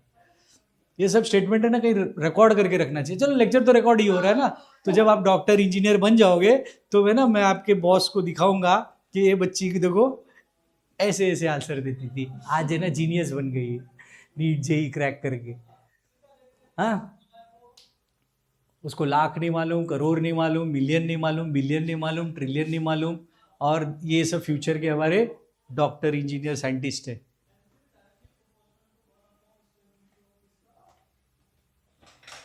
I am waiting for your answer. बच्चा 1 के बाद 6 जीरो है, आपने बोला बरोबर है, मिलियन। तो इसको वर्ड में कैसे लिखते हैं? नहीं, वर्ड में कैसे लिखते हैं? 10⁻⁶ मत बोलो मेरे को, उसको वर्ड्स में कैसे लिखेंगे? मतलब किसी को बोलना होगा भाई इधर लिखा हुआ इतना, तो वर्ड में बोलोगे ना आप। ऐसे थोडी बोलोगे की मम्मी मी बघितलेलं आहे ते 1 त्याच्यानंतर 6 झिरो आहे, म्हणजे तू समजून घे किती आहे। हाँ 10 लाख, अभी तो तुमने करोड़ बोला था यार। अभी तो तुमने करोड़ बोला था। किसने हिंट दिया उसको? मैंने नहीं दिया। 10⁻⁶ का मतलब हो गया कि 6 जीरो, 2 3 4 5 6। लाख में कितना जीरो आता है बच्चा? 5 लाख में कितना जीरो आता है? lakhs में। हाँ,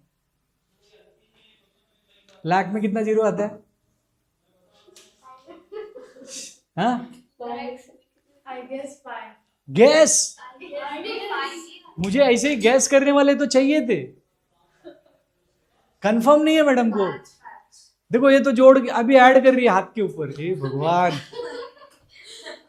कोई गैस कर रहा है, कोई कुछ कर रहा है, तो कंफर्म है लाख में 5 जीरो आता है। ठीक है, तो देखो A1 2 है ना, 1 2 3 4 5, तो यहां तक तो लाख हो गया, और उसके बाद 10 है, तो ये 10 लाख हो गया ना यार। इसको वर्ड में हम कैसे लिखेंगे? 10 लाख ही लिखेंगे ना।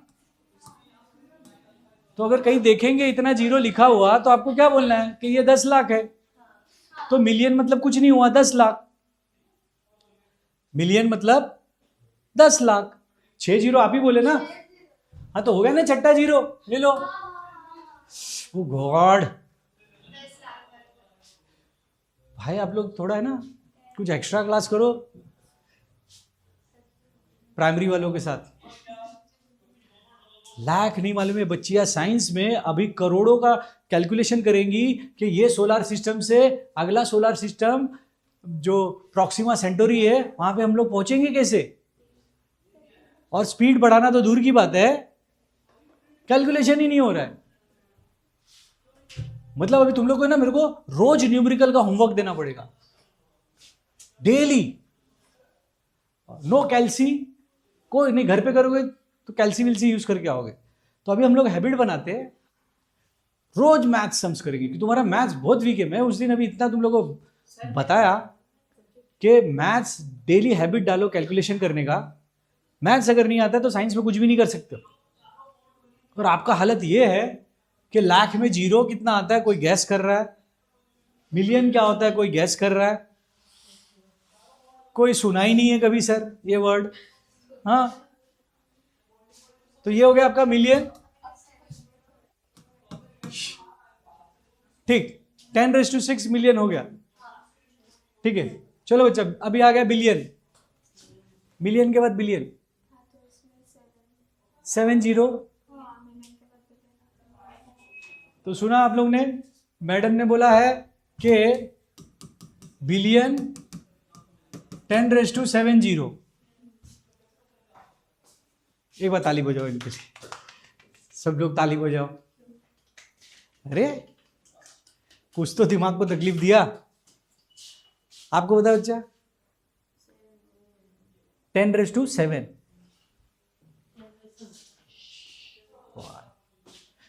कसम।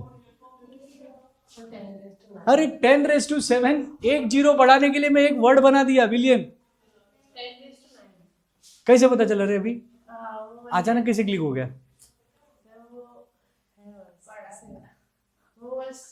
कहाँ 7, कहाँ 8, कहाँ 9, डायरेक्टली 9।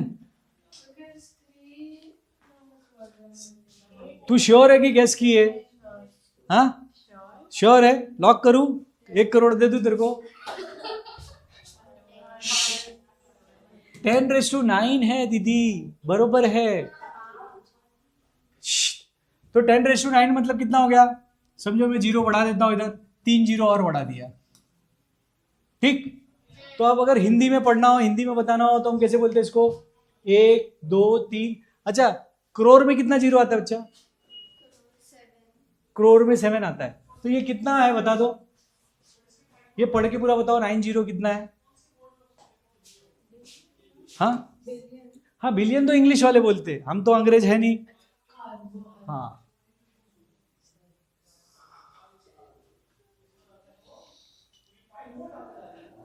बच्चा ये, हाँ कितना है? 100 कितना? क्या बोल रहे हो? गिनने दो, कोई उसको कोई हिंट विंट देना नहीं, हाँ उसको बोलने दो।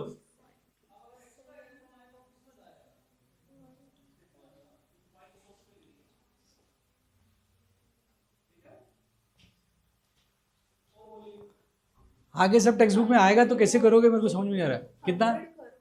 100 करोड़। तो बिलियन मतलब कुछ नहीं है, 100 करोड़ है ना? ठीक। तो अगला क्वेश्चन आता है फिर ट्रिलियन क्या है? नहीं बोलेगी तू, बाकी लोग को भी तो दिमाग में तकलीफ देना है। 10⁻⁷ कैसे गैस किया ना तुम लोग ने, सबने? हाँ तुमने बोला ये 6 है, ये 9 है, तो अगला 12 होगा। वेरी गुड, चलो इतना तो गैस किया और वो राइट था आंसर, ठीक है। तो 10⁻⁴ को कैसे पढ़ेंगे हम लोग? अब इसके पीछे 3 जीरो और लगा दिया,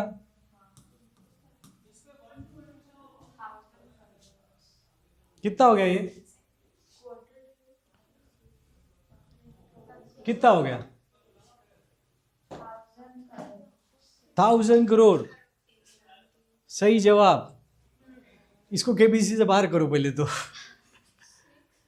हाँ बोलो बच्चा, ट्रिलियन को हिंदी में कैसे पढ़ेंगे हम लोग अपने इंडियन वर्ड्स में? अपना इंडियन वर्ड्स हम लोग लाख ही यूज करते, हम लोग करोड़ ही यूज करते, है ना? हम लोग बिलियन ट्रिलियन लिखते हैं लेकिन यूज नहीं करते। तो एक्चुअली में अगर आपको पता चल जाएगा कि हम जिसको अब तक क्या बोल रहे थे लाख करोड़ में, वही बिलियन में क्या है। जैसे हाँ, मिलियन को हमने क्या बोला? 10 लाख। बिलियन को हमने क्या बोला? 100 करोड़। तो अब मालूम है कि जब कोई मिलियन बोले तो कुछ नहीं, वो 10 लाख की बात कर रहा है, और जब बिलियन बोले तो कुछ नहीं, वो 100 करोड़ की बात कर रहा है। तो फिर ट्रिलियन कितना हो गया? ट्रिलियन में तो 12 जीरो है ना, तो अब इसको कैसे पढ़ेंगे? हाँ लाख और करोड़ में बताओ बच्चा, लाख और करोड़ में बताओ। 1000 करोड़, 1000 में 3 जीरो आता है, करोड़ में 7 जीरो आता है, तो 7 + 3 तो 10 जीरो हुआ ना। हमारे पास तो 12 जीरो है। 10,000 में 4 जीरो आता है, करोड़ में 7 आता है, तो अभी भी तो नहीं हुआ।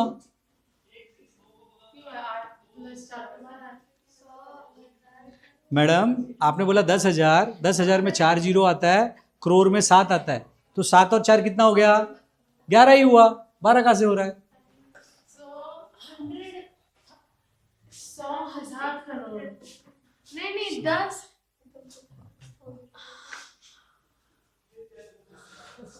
100,000 कोई इसको नाम दो भाई। इसमें 6 कहाँ है दीदी? 6 कहाँ है इसमें यार? 6 तो है ही नहीं कहीं दूर दूर तक। अरे आपने यही बोला कि 7 जीरो होता है, तो ये 6 जीरो हो गया, ये 7 जीरो हो गया, समझो 7वां ये। तो ये खुद क्या हो गया? करोड़ हो गया, है ना? और उसके बाद आपने बोला था कि 5 जीरो को क्या बोलते हैं? 5 जीरो को क्या बोलते हैं बच्चा? लाख। तो ये तो लाख हो गया, है ना? तो ये तो 1 लाख करोड़ हुआ ना? हाँ, तेरे दिमाग में आया, बस जबान से बाहर नहीं निकला भाई। तो प्लीज पहले जरा इसको लिख लो। 10⁻6, 10⁻9, 10⁻12 पूरे न्यूमेरिकल में इसी के ऊपर है। जल्दी लिखो। मिलियन, बिलियन, आगे का भी बता देता हूँ, पेज नंबर कहाँ पे वो सब लिखना है।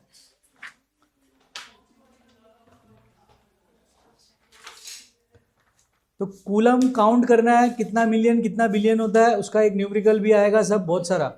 तो पहले से ही रेडी रहो। 10⁻6 का मतलब क्या है, बिलियन, मिलियन, ट्रिलियन का मतलब क्या है, आगे कैलकुलेशन आएगा भी इसमें, बहुत भयंकर भयंकर कैलकुलेशन है, ठीक है? कौन से पेज नंबर पे है?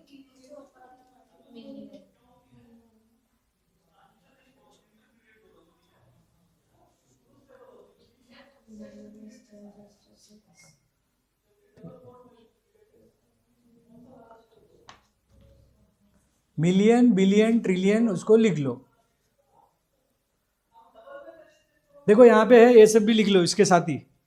माइक्रोकूलम, नैनोकूलम, पिकोकूलम, और एक भी रहेगा ऑटोकूलम, ऑटो एम्पियर। तो यहाँ पे दिख रहा है, देखो पेज नंबर 192, पेज नंबर 192 पे मेजरमेंट सब दिया हुआ है ना। माइक्रोकूलम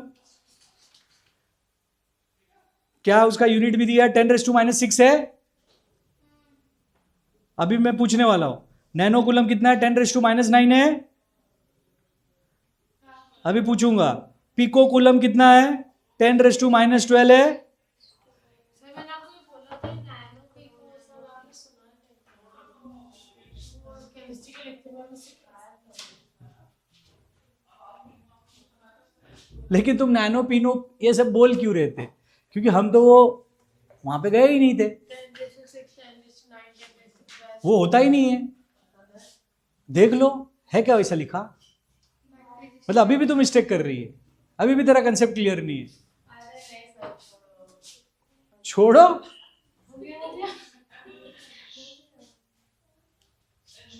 तो प्लीज मिलियन लिखो।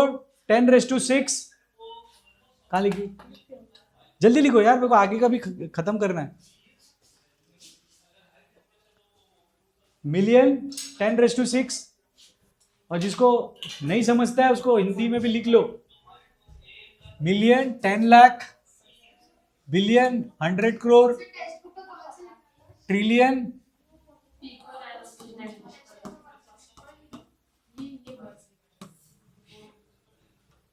हाँ टेक्स्ट बुक का बताया ना बच्चा, पेज नंबर। हाँ पेज नंबर मैंने कहा बताया? हाँ ये लिखो ना। माइक्रोकूलम मतलब 10⁻6 सी, और उसका सिंबल भी है माइक्रोकूलम, बाजू में लिखा हुआ है। फिर नैनोकूलम 10⁻9, बोला ना 1 लाख करोड़। प्लीज जीरो भी नहीं मांगता तो जीरो भी बना लो। 1 लाख मतलब आगे लिख लो, मिलियन मतलब 6 जीरो लिख लो, बिलियन मतलब 9 जीरो लिख लो। भाई जीरो भी लिखो आप लोग प्लीज, क्योंकि आप लोगों को वो भी नहीं कंसेप्ट क्लियर है। एक भी बच्चा राइट आंसर नहीं दे पाया, वेरी बैड। आपका किधर है नोटबुक बच्चा? आप इसमें लिख रहे हो? कहाँ लिखे हो दिखाओ। हाँ वेरी गुड। मिलियन 10⁻6, उसका हिंदी वर्ड भी लिख लो शॉर्ट में समझने के लिए। इधर लिखो 10 लाख, 100 करोड़ और 1 लाख करोड़, क्योंकि डायरेक्टली मिलियन, बिलियन, ट्रिलियन बोलोगे आपके भेजे में कुछ भी क्लिक नहीं होने वाला है, क्योंकि बचपन से हम लोग लाख और करोड़ ही लिख रहे हैं।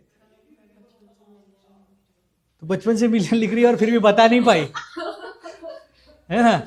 देखो एक अंग्रेज हमारे पास है और ऐसा अंग्रेज है जिसको अंग्रेजी आती ही नहीं है।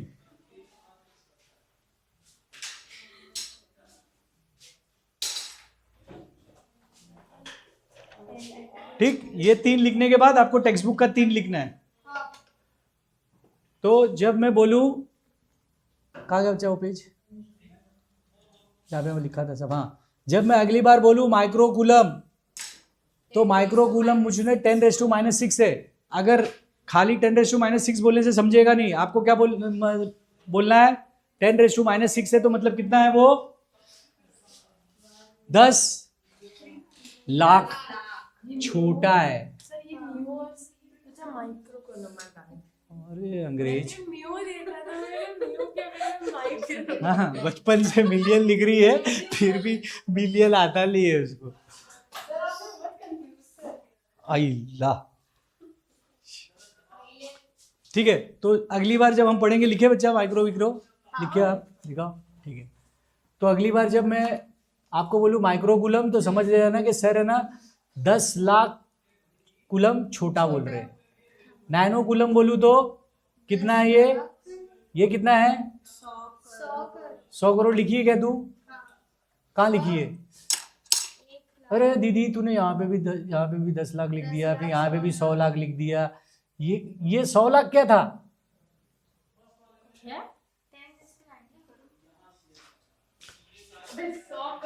100 करोड़ है दीदी, मतलब बोर्ड पे देख के भी आप नहीं लिख पा रहे हो यार। कसम से पंखा अच्छा दिया है टीचर लोग को सुसाइड करने के लिए कसम से। अब मैं समझा फैन इधर क्यों है, इधर ले है, इधर है सुसाइड करे तो टीचर करे। तू देख के कैसे गलत लिख सकती है यार? 10 लाख, 100 करोड़ और 1 लाख करोड़, ठीक है। तो जब मैं माइक्रोकूलम बोलूँ तो आपको क्या समझना है कि कूलम से 10 लाख छोटा। नैनो कूलम बोलूँ तो कितना, 100 करोड़ छोटा। और पिको कूलम बोलूँ तो 1 लाख करोड़ छोटा। तो आपको मिलियन, बिलियन, ट्रिलियन और उसमें नीचे क्या आएगा, माइक्रो, उसके बाद नैनो और पिको। तो माइक्रो, नैनो, पिको आपको याद रखना है। मोबाइल में भी सिम कार्ड देखो माइक्रो होता है। अब आजकल सिम कार्ड जो निकला है वो कौन सा है, नैनो निकला है, एकदम ही छोटा। तो माइक्रो के बाद नैनो आता है। अगर उससे भी छोटा कुछ आ गया तो पिको आएगा।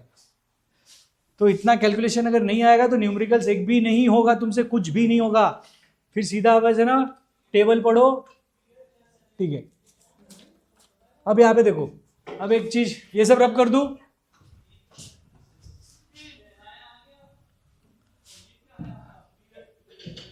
अब जो देखो नया चीज सीखना है, कोई भी नया चीज सीखने से पहले ऑलरेडी हमने जो पुराना चीज सीखा है उससे हम लोग स्टार्ट करते। फर्स्ट चैप्टर साइंस में आपने पढ़ा था gravitational force is equal to m1 m2 r² और इधर एक कांस्टेंट था g। ये 10th स्टैंडर्ड में फॉर्मूला आपने पढ़ा था कि gravitational force is equal to product of the masses of the object divide by square of the distance between them. Sir हम लोग में था ये, पर हाँ। ना हम लोग में सर ने किया है, लेकिन सर नहीं पढ़ा है। नहीं पढ़ा। नहीं पढ़ा है तो हम अभी समझ लेते हैं क्या है, ठीक है। देखो यूनिवर्स का लॉ है, कोई भी ऑब्जेक्ट एक दूसरे को अट्रैक्ट करते हैं। सिर्फ ऐसा ही नहीं है कि अर्थ ने मून को अट्रैक्ट करके रखा है, सन ने अर्थ को अट्रैक्ट करके रखा है अपनी तरफ ग्रेविटी से, और ग्रेविटी ने हम सबको बांध के रखा है। ऐसा नहीं है, ग्रेविटी हर ऑब्जेक्ट में है। आप भी एक दूसरे को ग्रेविटी से अट्रैक्ट कर रहे हो। ये चेयर, ये बेंच, ये वॉल, एनी ऑब्जेक्ट, हम सब एक दूसरे को ग्रेविटी से अट्रैक्ट करते हैं।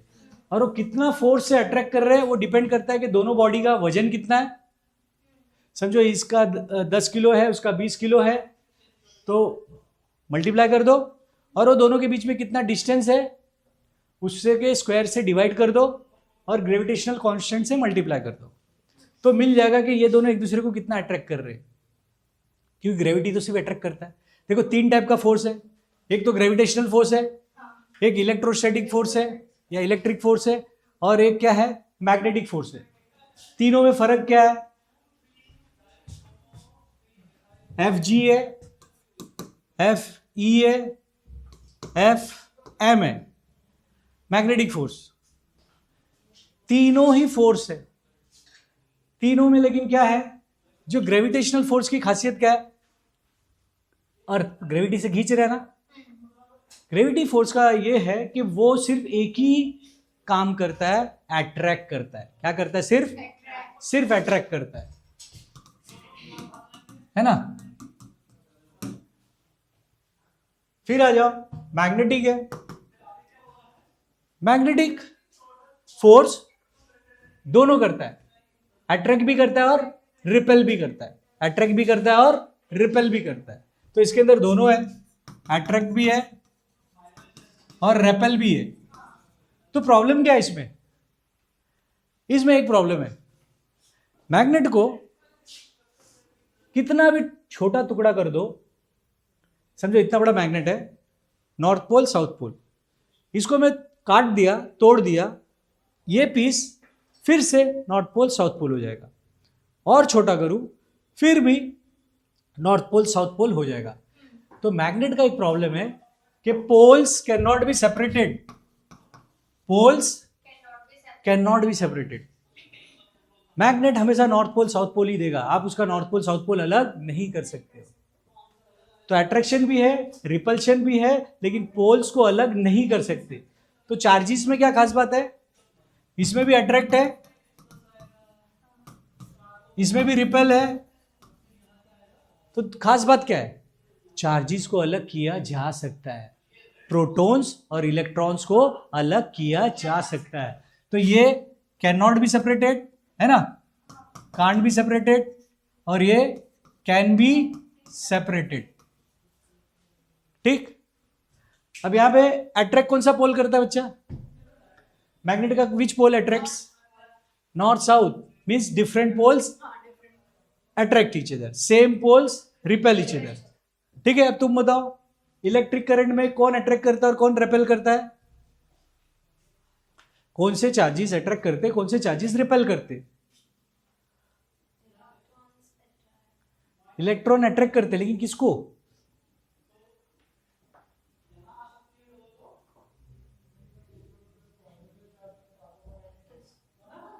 बच्चा चार्जेस किसको अट्रैक्ट करते हैं और किसको रेपेल करते हैं?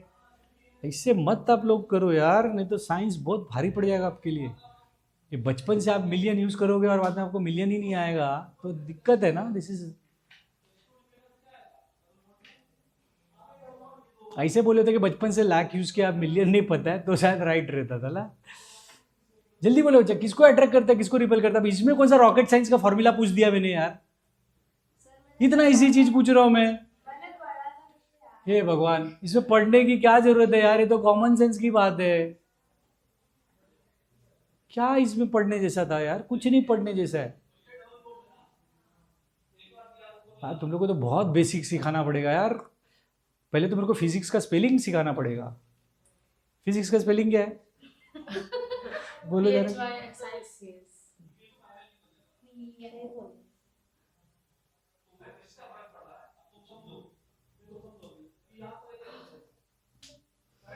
अरे जल्दी मैडम, सुबह पनवेल जाना है। अब इसे चालू करो, अब इसको एक को ठंडी लग रहा है, एक को गर्मी लग रहा है। ये भाई, अरे पीछे कैसे आएगा? हाँ हाँ बच्चा, कौन सा चार्ज अट्रैक्ट करता है, कौन सा चार्ज रिपेल करता है? मतलब पॉजिटिव चार्ज इलेक्ट्रॉन को अट्रैक्ट हाँ, और प्रोटॉन प्रोटॉन को कौन रिपेल करता है? पॉजिटिव चार्ज पॉजिटिव रिपेल करता है। क्या बोल रहे हो, एक बार क्लियर बोल दो ना बच्चा, जो भी है। रुको दीदी, वो बोल रहा है ना, उसको भी सोचने दो, उसको भी देना है साइंस, उसको भी जी नीट क्लियर करना है। हाँ हाँ हाँ, कौन सा पोल? पोल नहीं बात हो रही है, चार्ज की बात हो रही है, इलेक्ट्रिक पे आ गए। हाँ पॉजिटिव चार्ज हाँ हाँ इलेक्ट्रॉन को, जिसके पास नेगेटिव चार्ज हाँ हाँ उसको अट्रैक्ट हाँ, तो रिपेल किसको करता है? प्रोटॉन को कौन रिपेल करता है, वही तो पूछ रहा हूँ बच्चा। बिकॉज लाइक प्रोटॉन के पास पॉजिटिव चार्ज हाँ, है तो पॉजिटिव चार्ज रिपेल, सिंपल था भाई। लाइक चार्जेस रिपेल करते हैं, जैसे लाइक पोल्स रिपेल करते हैं, डिसलाइक पोल्स अट्रैक्ट करते हैं। इधर भी लाइक चार्जेस प्लस प्लस रहेगा तो रिपेल करेगा, माइनस माइनस रिपेल करेगा, प्लस और माइनस अट्रैक्ट करेगा। इसमें कौन सा रॉकेट साइंस पूछ रहा हूं भाई मैं। तो तीनों, हाँ, तो तीनों फोर्स का मैंने खासियत भी बताया और प्रॉब्लम भी बताया। ग्रेविटेशनल फोर्स सिर्फ पुल करता है, मतलब अट्रैक्ट करता है। दो ऑब्जेक्ट एक दूसरे को अट्रैक्ट करते हैं और हर ऑब्जेक्ट एक दूसरे को अट्रैक्ट करते हैं। क्लियर है? मैग्नेटिक फोर्स में अट्रैक्शन भी है, रिपल्शन भी है, लेकिन प्रॉब्लम है कि दोनों पोल्स को अलग नहीं कर सकते। इलेक्ट्रिक फोर्स में अट्रैक्शन और रिपल्शन भी है, लेकिन दोनों चार्जेस को अलग भी कर सकते। तो ये तीनों की खासियत है। अभी हम लोग पढ़ रहे ये वाला इलेक्ट्रिक फोर्स। तो सेम यही चीज, जैसे यहां पे दो ऑब्जेक्ट एक दूसरे को अट्रैक्ट कर रहे हैं ना, यहां पे दो चार्ज एक दूसरे को अट्रैक्ट कर रहे हैं। इनके बीच में डिस्टेंस है, इनके बीच में भी डिस्टेंस है, r²। क्लियर है? तो जो 10 का फॉर्मूला है उसी से मैं लिंक करके आपको समझा रहा हूं, ताकि आपको पता चले कि कितनी सिमिलरिटी है। बस दो बॉडी का मास था, यहां पे दो इलेक्ट्रॉन का चार्ज है, इनके बीच में भी डिस्टेंस का स्क्वायर था, इसके बीच में डिस्टेंस का स्क्वायर था। यहां पे एक ग्रेविटेशनल कांस्टेंट था, यहां पे भी एक कांस्टेंट है। क्लियर है? ठीक। और इस कांस्टेंट को हम लोग क्या बोल देते हैं? 1/4 epsilon not Q1 Q2 r²। Clear है? क्या ये फॉर्मूला आपके टेक्स्ट बुक में है? देखो, और वहां पे G वाला भी लिख दो, है बच्चा? हाँ, यहां पे देखो, पेज नंबर 191 पे आओ, पेज नंबर 191। ठीक, हाँ, मिल गया ना? 10.2 1/4 एप्सिलॉन Q1 Q2 प्रोडक्ट और नीचे r² है, तो उसको मार्क कर लो। ठीक है, ठीक है। तो ये हमने पढ़ लिया 1/4। सेम फॉर्मूला जो हमने ग्रेविटी के लिए पढ़ा था, वही फॉर्मूला हमने इस पे भी लगा दिया। बस m की जगह पे q डाल दिए, डिस्टेंस r² ही रहेगा। बस इसका जो कांस्टेंट है वो क्या है? 1/4 एप्सिलॉन है। ठीक, तो एक फॉर्मूला आपका तैयार हो गया। ये फॉर्मूला आपका बेस है, ये हर जगह यूज होगा। आगे जो भी पढ़ाई पढ़ोगे ये हर जगह आने वाला है। तो इसको बहुत इंपॉर्टेंट फॉर्मूला बोल के मार्क करो। अब प्लीज उसको समझने के लिए बाजू में कंपैरिजन के लिए ये फॉर्मूला लिखो, क्योंकि ये फॉर्मूला यूज होगा दूसरे चैप्टर में। तो ये फॉर्मूला लिख लो जो 10th में आपने पढ़ा था, gravitational force is equal to m1 m2 upon r², ताकि उसकी एनोलॉजी, ये एनोलॉगस है ना, मतलब सिमिलर है उसके, तो आपको कंपेयर करने में हेल्प होएगा। हम ये तीनों चीज को है ना कंपेयर करके अगर साथ में पढ़ेंगे तो बहुत इजी हो जाएगा फिजिक्स। नहीं तो आपको लगेगा वो चैप्टर में कुछ और पढ़ा था, ये चैप्टर में कुछ और पढ़ा था, उसका कोई आपस में कनेक्शन नहीं है, कोई लिंक नहीं, सब चीजें कहीं ना कहीं लिंक्ड है।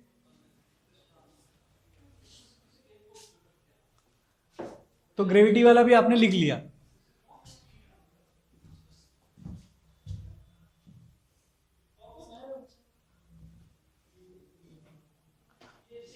और तीनों फोर्स के फर्क क्या है, सिमिलरिटी क्या है, वो भी जरा अपने ओन हैंडराइटिंग में रफ लिख लेना। ग्रेविटी सिर्फ अट्रैक्ट करता है, मैग्नेटिक फोर्स अट्रैक्ट और रिपेल दोनों करता है, लेकिन poles can't be separated. Electrostatic force में अट्रैक्शन रिपल्सन दोनों है, and charges can be separated, charges can be separated.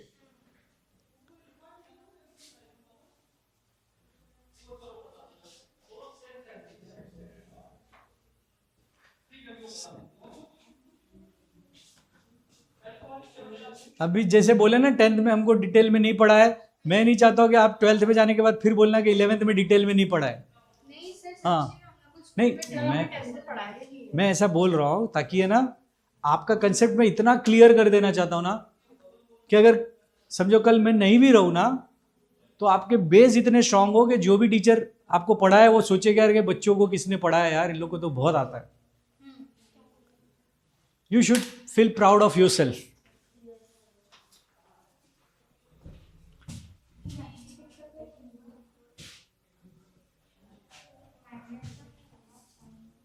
Magnet का चैप्टर अगला जब मैग्नेटिक आएगा उसमें हम लोग देखेंगे, ठीक है ना. अभी फिलहाल के लिए क्योंकि 10th में एक फॉर्मूला पढ़े हो और अभी हम ये पढ़ने जा रहे हैं, बाद में मैग्नेटिक वाला भी कनेक्ट करेंगे हम, ठीक है. चलो यहाँ तक हो गया, ठीक है. अब यहाँ पे देखो हमने पूछा था कि एक इलेक्ट्रॉन में कितना चार्ज छुपा हुआ है. तो एक इलेक्ट्रॉन में कितना है, एक इलेक्ट्रॉन में कितना चार्ज है 1.6 10⁻⁻⁹ कूलम. तो एक इलेक्ट्रॉन में कितना कूलम चार्ज है. तो एक इलेक्ट्रॉन जो हमको अभी तक एक नेगेटिव दिख रहा था उसके अंदर इतने सारे कूलम चार्ज भरे हुए 1.6 × 10⁻⁻⁹ कूलम. तो हमने तो 10⁻⁻⁹ कूलम में बहुत डीप स्टडी कर लिया, इतना रिसर्च कर लिया. तो अब फटाक से बताओ कि 10⁻⁻⁹ कूलम का मतलब क्या हो गया. हाँ, छोटा है कूलम से. कितना छोटा है बच्चा. हाँ, 10⁻⁻⁹ तो है ही है, ठीक है ना. तो इसका मतलब क्या हो गया, हम लोग ऐसे खाली 10⁻⁻⁹ बोलेंगे तो नहीं समझते. हाँ, कूलम से 10⁻⁹ गुना छोटा है. और हमारा ट्रिलियन भी हमको कितना जीरो दिया था, सिर्फ 12 जीरो दिया था. ट्रिलियन जो हमारा था कितना 1,00,000 करोड़. ट्रिलियन कितना था 1,00,000 करोड़, ठीक. तो 19 जीरो में कितना लाख और कितना करोड़ आएगा 19 जीरो में. हाँ, कि ट्रिलियन खुद ही 1,00,000 करोड़ हो गया जिसमें 12 जीरो आ गया. लेकिन हमको यहाँ पे 19 जीरो है तो 7 जीरो और बढ़ गया. तो कितना हुआ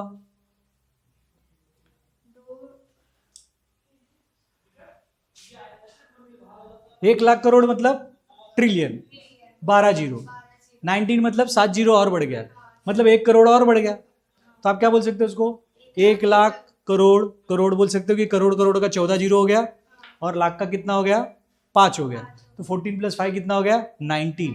तो बस ये समझने के लिए था कि कूलम से ये कितना छोटा है, ट्रिलियन से भी ज्यादा छोटा है.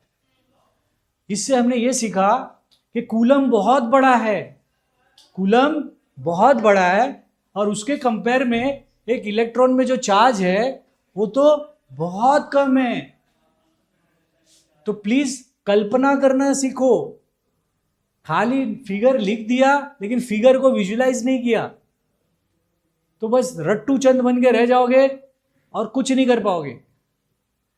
तो बस ऐसे 10⁻⁻ लिख दिया मैंने, बुक में छाप लिया, ना मैं समझने की कोशिश कर रहा हूँ ना जानने की कोशिश कर रहा हूँ. इसका मतलब क्या हुआ, आपको समझना चाहिए कि कोई चीज, इसको तो छोड़ दो लेकिन इसको तो समझो कि 10⁻⁻⁹ कूलम का मतलब क्या हो गया कि भाई ये 19 नीचे है, मतलब कूलम के नीचे लिख दिया तो कूलम से ये कितना छोटा है. मतलब एक कूलम को मैं 10⁻⁹ जीरो से डिवाइड करूंगा, इतने से मैं डिवाइड कर सकता हूं.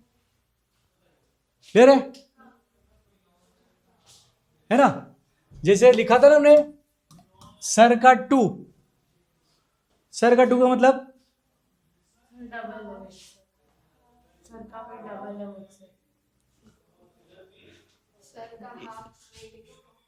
इसका मतलब बताओ. अभी हमने बहुत बार पढ़ा S2 का मतलब क्या हो गया, तुम्हारा था ना ये R. इसका मतलब क्या हुआ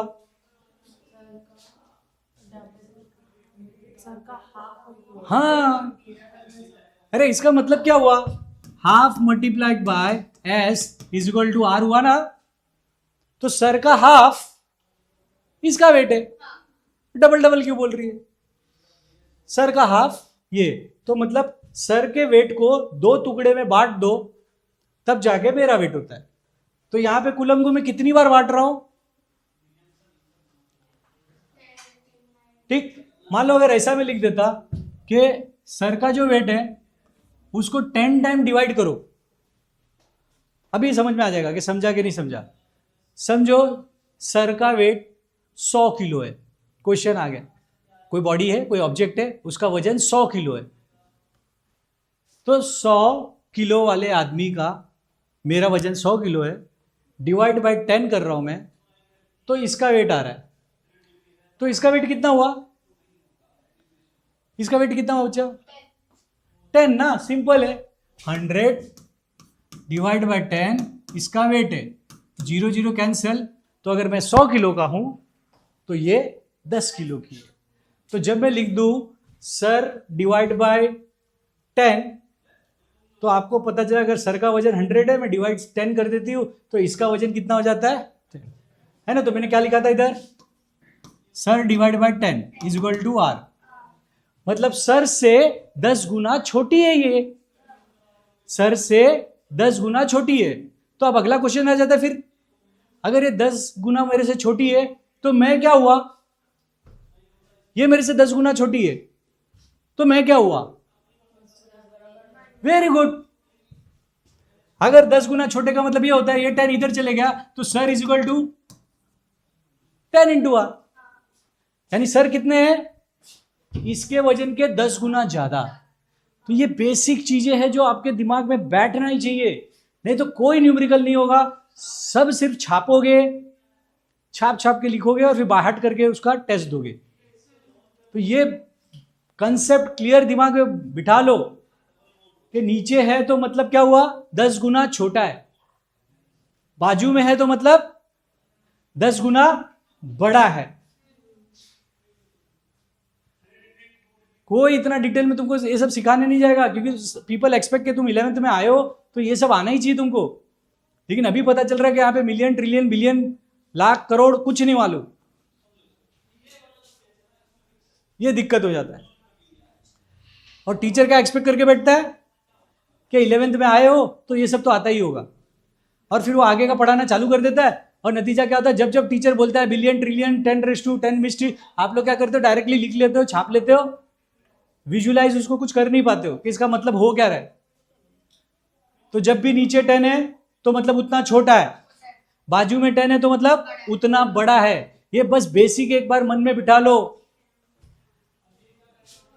ये सर से 10 गुना छोटी है, सर 10 गुना इससे बड़े हैं। बेसिक। तो जब मैं बोलूं कूलम 10⁻19 10⁻−19, तो इसका मतलब क्या हुआ? कूलम 10⁻19 हो गया। और यहां पे अगर मैं 19 जीरो लिख देता हूं तो कॉमन सेंस में बोले तो कितना हो गया? करोड़ करोड़ करोड़ का 14 जीरो, और लाख का कितना हो गया? 5 जीरो, यानी कि 19 जीरो। मतलब ये चीज कूलम से इतना छोटा है। क्लियर है? यानी कि कूलम कोई बहुत बड़ी चीज है, कूलम कोई बहुत बड़ी चीज है। अब आगे देखो कहां गए हम लोग। हाँ, तो ये मार्क कर लिए सब लोग ने, very good. The minimum value of a charge, minimum value of a charge on an electron is determined by, इसका नाम याद कर लो, Millikan's oil drop experiment. Millikan's oil drop experiment. MCQ में कुछ भी पूछ सकते हैं, टेक्स्ट बुक में जो भी है वो पूछा जा सकता है। कौन सा एक्सपेरिमेंट है?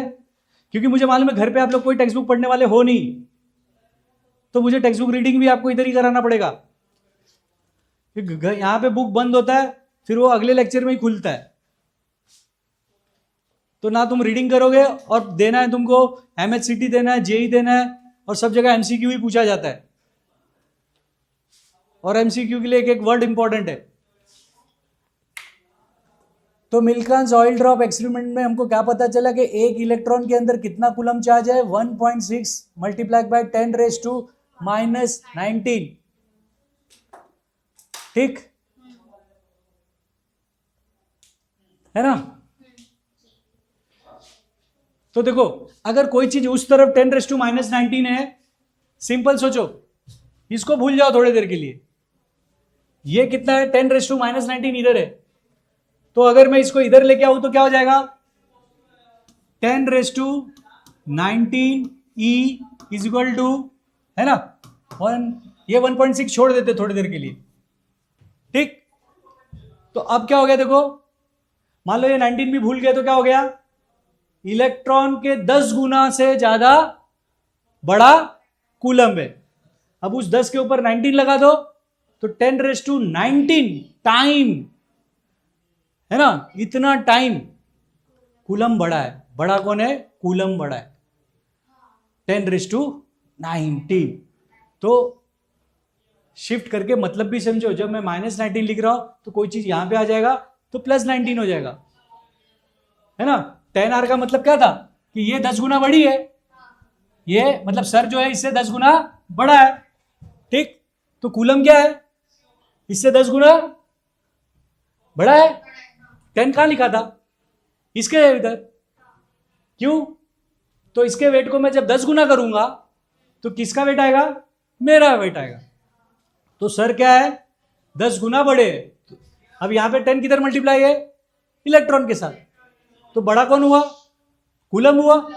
मतलब इसका समझो 19 नहीं था, तो इसका 10 गुना करूंगा तो कूलम के बराबर हो रहा है। तो प्लीज ये सब समझना सीखो, बार बार कोई इतना बेसिक नहीं बताने बैठेगा आपको।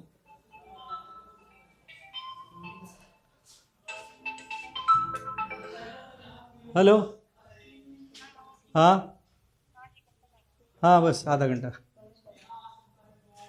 ठीक है, चलो फटाफट। तो मिल्कान्स ऑयल ड्रॉप एक्सपेरिमेंट में हमको पता चला कि एक इलेक्ट्रॉन में कितने चार्जेस है, 1.6 × 10⁻⁻19 कूलम है। तो ये चीज आपका क्लियर हो गया, ठीक है। C स्टैंड फॉर कूलम, ये सब आपको पता ही है, ठीक है ना। प्रोटॉन पे पॉजिटिव होता है, इलेक्ट्रॉन पे नेगेटिव होता है, ये भी मैंने आपको बता दिया है, ठीक है।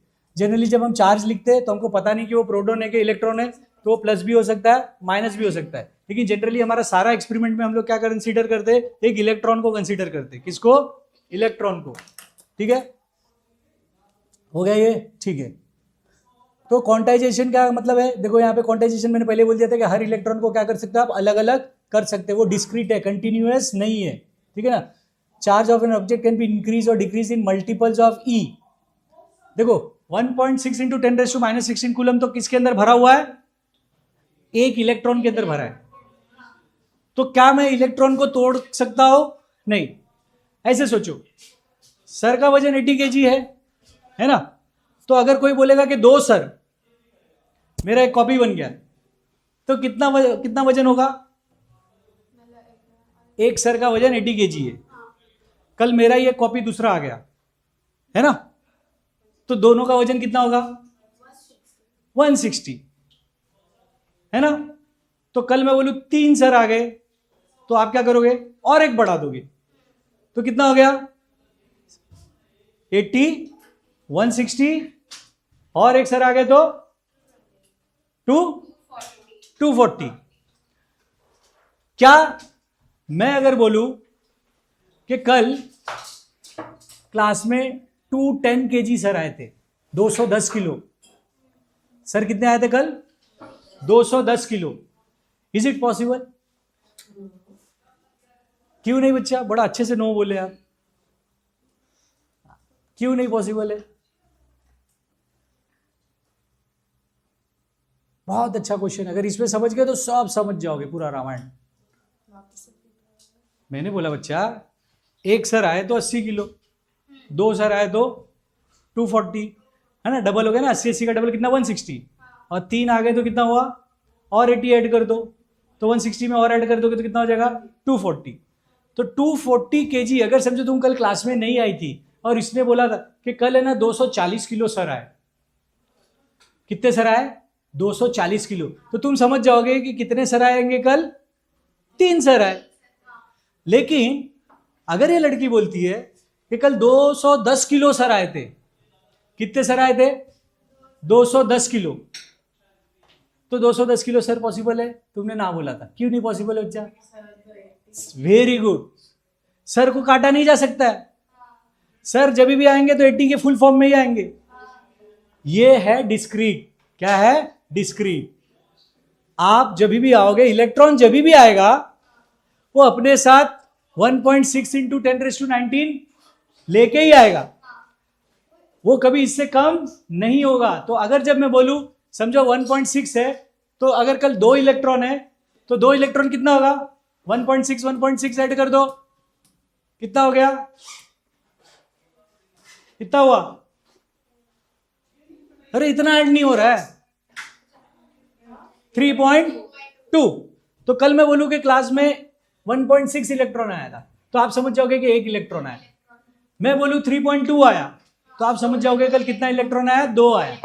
क्या इसके बीच में कुछ आधा बीधा हो सकता है? नहीं, कि इलेक्ट्रॉन को आगे जाके आप अलग नहीं कर सकते। हर इलेक्ट्रॉन जब भी प्रकट होगा, जब भी आएगा, वो अपने डिस्क्रीट फॉर्म में यानी अपने फुल फॉर्म में ही आएगा। तो जब भी सम्स में पूछा जाएगा कि इसमें कितने इलेक्ट्रॉन है तो कितने चार्ज है आप बताओ, तो कैसे निकालोगे? अगर क्वेश्चन में दिया कि 1 इलेक्ट्रॉन है तो 1 में तो इतना ही होता है। अगर पूछा कि 2 इलेक्ट्रॉन था तो कितना चार्ज होगा, 1.6 है, 3.2 कर दो तो आपको पता चल जाएगा कि 2 इलेक्ट्रॉन आया है तो इसका डबल चार्ज होगा। 3 इलेक्ट्रॉन अगर एटम में है तो ट्रिपल चार्ज। अगली बार हम न्यूमेरिकल ही करेंगे क्योंकि मैं देख लिया तुम लोग का मैथ्स बहुत घटिया है। अब इतना तुम लोग को न्यूमेरिकल मैथ्स कराऊंगा ना कि तुम्हारी बुद्धि खुलेगी। थियरी पढ़ते हो, स्टोरी सुनते हो और वो भी याद नहीं रखते हो। तो अगला जो हम करेंगे तो याद रखना कि आपको एटम में देखना पड़ेगा कितना प्रोटॉन है कितना न्यूट्रॉन है। तो मैं होमवर्क दे देता हूँ फटाक से। अरे दे तो लड़की है ना, मिलियन बचपन से पढ़ रही है और उसको मिलियन नहीं आता है कितना। हाँ, तो पहला सम्स है 10.1। हाँ, ये होमवर्क है आपका 10.1। हाँ, पेज नंबर 190। क्वेश्चन क्या है देखो, how much positive and negative charge is present in 1 gram of water. तो 1 ग्राम पानी के अंदर देखो कितना डिफिकल्ट क्वेश्चन आता है। 1 ग्राम पानी के अंदर कितना पॉजिटिव यानी प्रोटॉन्स है और कितना नेगेटिव यानी इलेक्ट्रॉन चार्जेस है 1 ग्राम पानी में। How many electrons are present in it, और इसमें इलेक्ट्रॉन कितना है वो भी बताओ। Given molecular mass of the water is 18 gram. कितना डिफिकल्ट है क्वेश्चन, देख रहे हो। तो 18 ग्राम पानी है और 1 ग्राम में वो पूछ रहा है कि कितना होता है आप बताओ। तो molecular mass of the water 18 ग्राम है, ठीक। तो नंबर ऑफ मॉलिक्यूल्स उसमें कितना होगा, 18 ग्राम ऑफ वाटर 6 पॉइंट, आपने एवोगैड्रोस नंबर पढ़ा था 6.022 इंटू 10⁻23। तो आ गया 6.02 इंटू 10⁻23 एवोगैड्रो नंबर्स, ठीक है। अब नंबर ऑफ मॉलिक्यूल ये तो कितना है, नंबर ऑफ मॉलिक्यूल इन 1 ग्राम 18 ग्राम में तो मिल गया। 1 ग्राम में निकालना है तो क्या करोगे, 18 से डिवाइड करोगे।